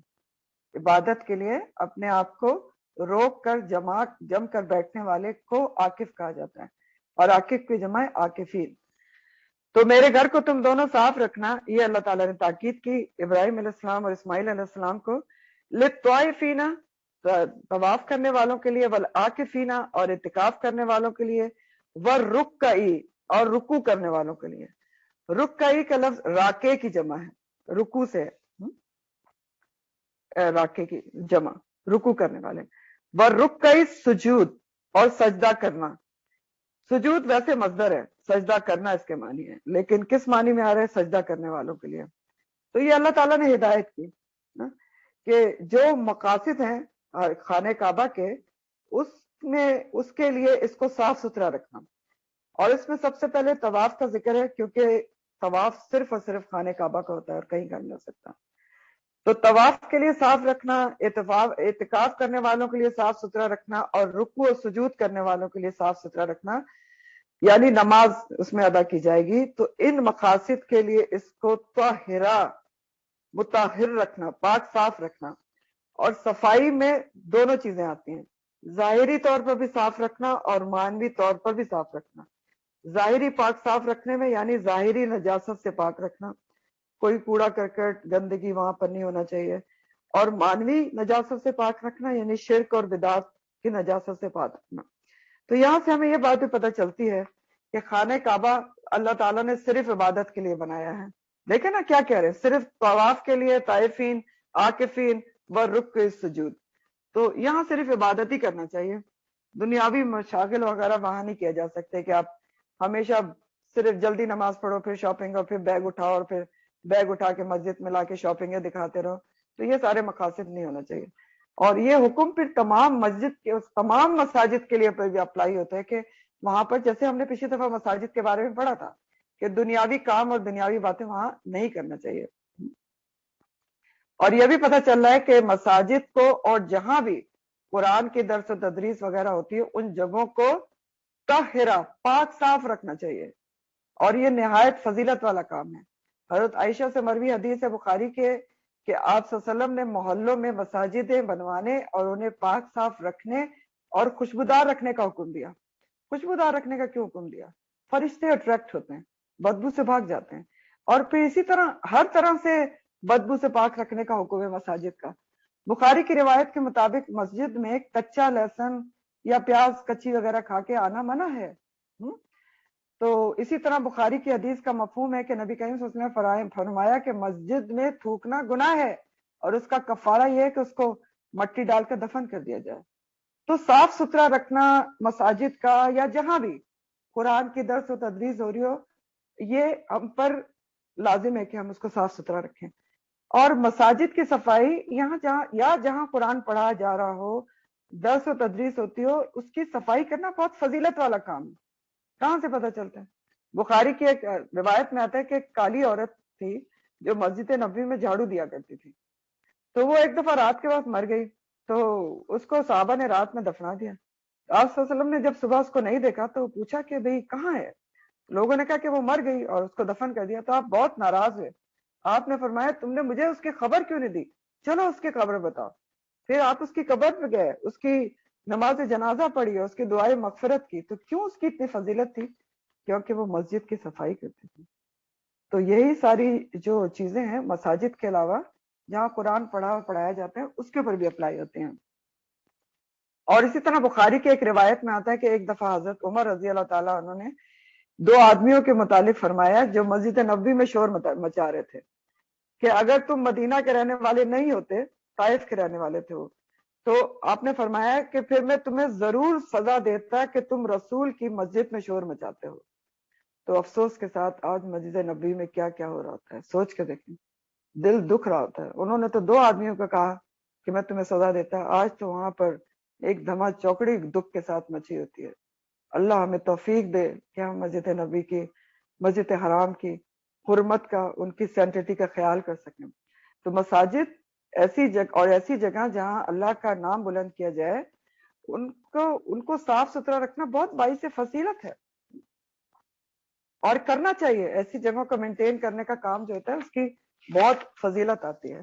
اور آخری آیت میں اللہ تعالیٰ فرماتے ہیں جو ہم نے جہاں تک آج پڑھنا ہے تھوڑا سا ہے، وَإِذْ قَالَ إِبْرَاهِيمُ رَبِّ اجْعَلْ هَٰذَا بَلَدًا. اور وہ وقت بھی یاد کرو کہ جب ابراہیم علیہ السلام نے دعا کی کہ رب بھی، اے میرے رب، اجعل تو بنا دے ہاذا بلدن، اس شہر کو، کون سے شہر کو؟ مکہ کو، آمنن، امن والا، ورزق، اور رزق دے، اہلہ، اس کے رہنے والوں کو، من الثمرات، پھلوں میں سے. تو یہ اب ابراہیم علیہ السلام کا تذکرہ جو چل رہا ہے نا، اسی میں ابراہیم علیہ السلام کی زبردست دعاؤں کا ذکر آ رہا ہے، جس میں سے یہ پہلی دعا ہے. بہت دعائیں ابراہیم علیہ السلام نے خوبصورت مانگی تھی، یہ پہلی دعا ہے. اور دیکھیں گے دعائیں ابراہیم علیہ السلام نے اپنے رب سے مانگی تھی، لیکن رب جو ہے وہ قرآن میں لا رہا ہے، کھولی جا رہی ہیں. نبی کریم صلی اللہ علیہ وسلم سے کہا جا رہا ہے کہ آپ سب کو بتائیں کہ ابراہیم علیہ السلام نے یہ اور یہ دعا کی تھی. تو ایسا کیوں کیا جا رہا ہے؟ کیونکہ ان کی دعائیں ایسی تھیں کہ جس سے سب سبق حاصل کر سکتے ہیں کہ فرما بردار اور چنے ہوئے بندوں کی دعائیں ایسی ہوتی ہیں. تو پہلی دعا ہے جس کا ذکر آ رہا ہے، اور یہ انہوں نے اس وقت کی تھی جب وہ ہاجرہ اور اسماعیل علیہ السلام کو، بیوی بچے کو، مکہ کے غیر آباد صحرا میں صرف ایک مشکیزہ پانی اور کھجور کے تھیلے کے ساتھ چھوڑ کے جا رہے تھے. تو دعا کر رہے ہیں کہ رب، میرے رب. اچھا، رب بھی کیسے پتا تھا میرا اس میں کہاں پر ہے؟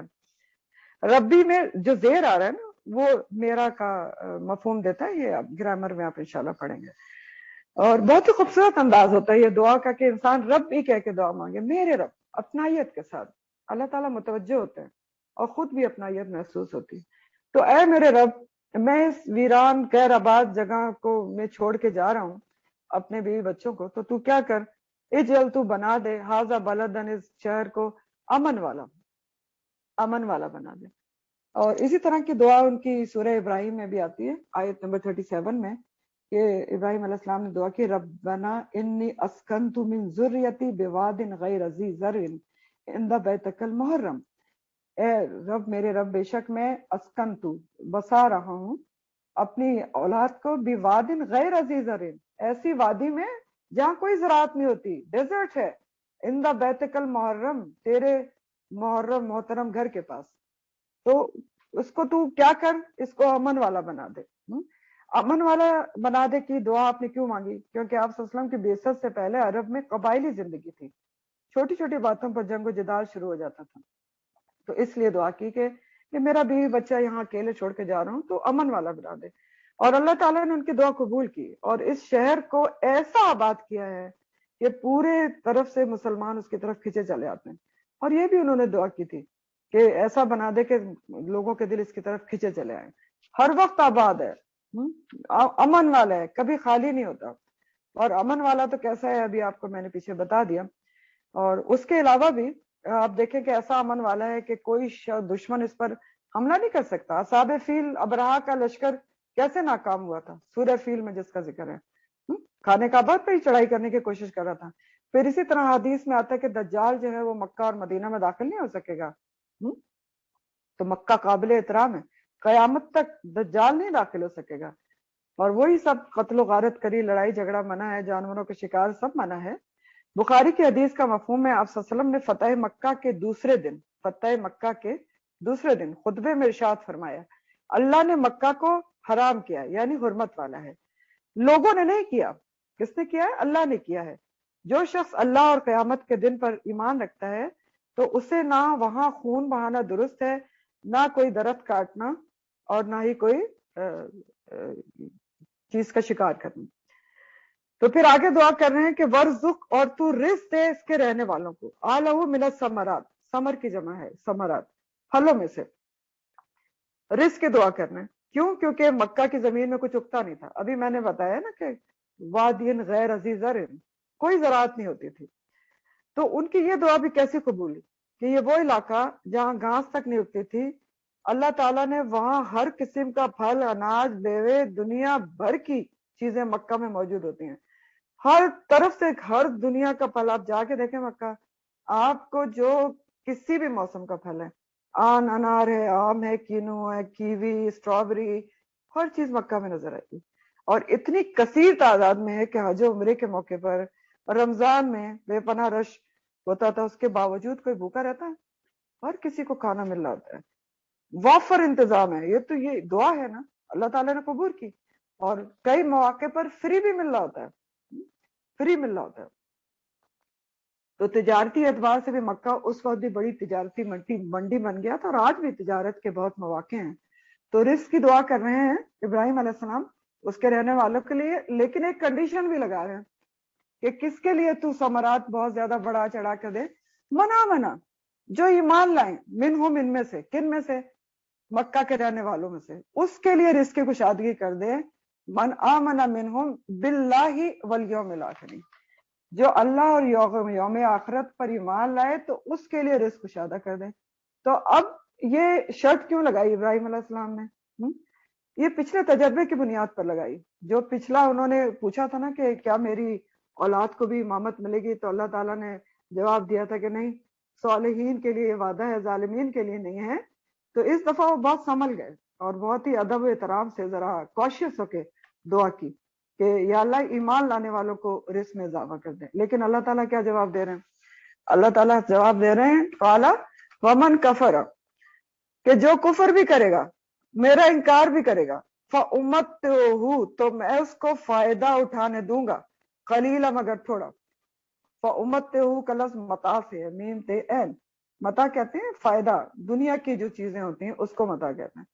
تو اللہ تعالیٰ کیا جواب دے رہے ہیں ان کی بات کا؟ انہوں نے کہا کہ میں تو ابراہیم علیہ السلام نے کہ تو رزق میں اضافہ کرنا صرف اس کے لیے جو ایمان لے آئے تیرے اوپر اور یوم آخرت. اللہ تعالیٰ کہہ رہے ہیں کہ نہیں، رزق تو میں سب کو دوں گا، رزق کے معاملے میں ایمان شرط نہیں ہے. قال من کفر، جو کفر بھی کرے گا، اللہ کا انکار بھی کرے گا، مشرک بھی ہوگا، نافرمان بھی کرے گا، فَأُمَتِّعُهُ، تو اس کو بھی دنیا کے فائدے، رزق اور نعمتیں تو دوں گا. کیوں دوں گا؟ کیونکہ اللہ تعالیٰ ہر کسی کا خالق ہے، مالک ہے، مدبر ہے، رازق بھی ہے، اور پھر اس کی صفت رحمان بھی ہے. ایک ٹھاٹھے مارتا ہوا سمندر ہے، رحمان صفت ہے جس کی وجہ سے اللہ تعالیٰ مومن، کافر، فرما بردار، نافرمان سب کو رزق دیتا ہے. کوئی ہے آپ بتائیں کافروں کو رزق نہیں مل رہا، نافرمانوں کو چیزیں نہیں مل رہی؟ لیکن اللہ تعالیٰ نے فرمایا دنیا میں تو دوں گا سب کو، چاہے کافر ہو، لیکن قلیلا، تھوڑا. اس سے کیا مراد ہے؟ کافروں کو تو بہت کچھ بھی ملا ہوتا ہے. مراد یہ ہے کہ دنیا میں کتنا بھی مال و متاع مل جائے، کتنا بھی فائدہ مل جائے، دنیا کا سارا فائدہ آخرت کے مقابلے میں کیا ہے؟ قلیلا ہے، تھوڑا ہے. آخرت کے فائدے کے مقابلے میں تھوڑا ہے نا، قلیل ہے، کیونکہ پوری زندگی کیا ہے؟ ساتم من النار ہے. تو اللہ تعالیٰ نے کہا کہ نہیں، ایسا نہیں ہے کہ صرف ایمان والوں کو میں رزق دوں گا اور ثمرات میں سے. جو کفر بھی کرے گا، کیونکہ میں تو خالق ہوں، سب میری مخلوق ہیں، رحمان ہوں، رحیم ہوں، تو میں تو دوں گا، لیکن یہ تھوڑا فائدہ ہے، دنیا کا فائدہ. اب آخرت میں کیا ہوگا؟ ثم پھر اضطرہ، پھر میں مجبور کر دوں گا اس کو، آخرت میں گھسیٹوں گا اس کو، الی عذاب النار، آگ کے عذاب کی طرف، وبئس المصیر، اور جو بہت ہی بری لوٹنے کی جگہ ہے. اضطرہ کا جو روٹ ہے نا وہ ضرر ہے، دعات رے، نقصان پہنچانا، تکلیف دینا. لیکن جب یہ ضرر سے لفظ اضطرہ بنتا ہے تو اس کے مطلب ہو جاتے ہیں اضطرار سے ہے. کئی احکامات کے بارے میں ہم پڑھتے ہیں نا کہ یہ اضطراری حکم ہے، تو اضطرار کے مطلب ہوتے ہیں مجبوری میں حکم، کہ اگر انسان کبھی مجبور ہو تو اس کی رخصتیں اور حکم الگ ہوتے ہیں. تو اضطر کا ورڈ استرار سے ہے، اور استرار کے مطلب ہوتے ہیں کہ کسی کو کسی کام پر مجبور کر دینا. اضطر کے مطلب ہے کہ مجبور کر دینا کہ وہ لازمی طور پہ اس کو وہ کام کرنا پڑے. تو اسی لیے آپ دیکھیں کہ گھسیٹنے کا ورڈ بھی آ رہا ہے کہ پھر ہم گھسیٹیں گے، مجبور کر دینا کسی کام. تو اللہ تعالیٰ نے فرمایا ان کی اس بات پر کہ جو صرف ایمان لائے گا اس کو رزق میں کشادگی دینا. اللہ تعالیٰ کہ نہیں، رزق کے لیے جو ہے وہ ایمان شرط نہیں ہے، رزق تو میں سب کو دوں گا، خالق مالک مدبر رازق رحمان ہوں. تو لیکن دنیا کا فائدہ تو سب کو پہنچے گا، لیکن قلیل ہے، کیونکہ پوری دنیا ہی کی زندگی قلیل ہے تو سارے فائدے بھی تھوڑے ہیں. لیکن قیامت میں پھر اس کے ساتھ کیا ہوگا؟ کس کے ساتھ؟ ومن کفر، تو اس کو میں گھسیٹوں گا، مجبور کر دوں گا. کس بات پہ؟ کہ وہ عذاب النار میں جائے، جو کہ بہت ہی برا ٹھکانہ ہے. انکار کرنے والوں کو روز آخرت پھر دھکے دے کے جو ہے وہ جہنم میں گھسیٹ کے ڈالا جائے گا. یوم یدعون الی نار جہنم دعا. تو یہاں سے بھی جو کہ بہت ہی برا ٹھکانہ ہے. ہمیں یہ بات پتہ چل رہی ہے کہ دنیا میں اگر کوئی اللہ کا نافرمان ہے، اس کے باوجود بھی اس کے پاس دنیا کا بال و متاع موجود ہے، تو اس کا مطلب یہ نہیں ہے کہ وہ اللہ کا چہیتا ہے. پتہ چل رہا ہے نا، کیونکہ اللہ تعالیٰ کہہ رہے ہیں کافر کو بھی ملتا ہے. اور قرآن میں آپ بہت جگہ پڑھیں گے کہ جو رزق کا معاملہ ہے اس کا سسٹم بالکل سیپریٹ ہے. کہ رزق اللہ تعالیٰ فرماتے ہیں کہ کسی کو ہم کشادہ کر کے دیتے ہیں، کس کو بالکل ہی نپا تلا دیتے ہیں. وہ سیپریٹ سسٹم ہے، اس کا تعلق اللہ کی ناراضگی اور اللہ تعالیٰ کی خوشنودی سے نہیں ہے کہ کسی کو بہت مل رہا ہے تو چہیتا ہے. ایسا نہیں ہے. سب سے بڑی مثال تو نبی کریم صلی اللہ علیہ وسلم موجود ہیں. تو ایسا نہیں ہے.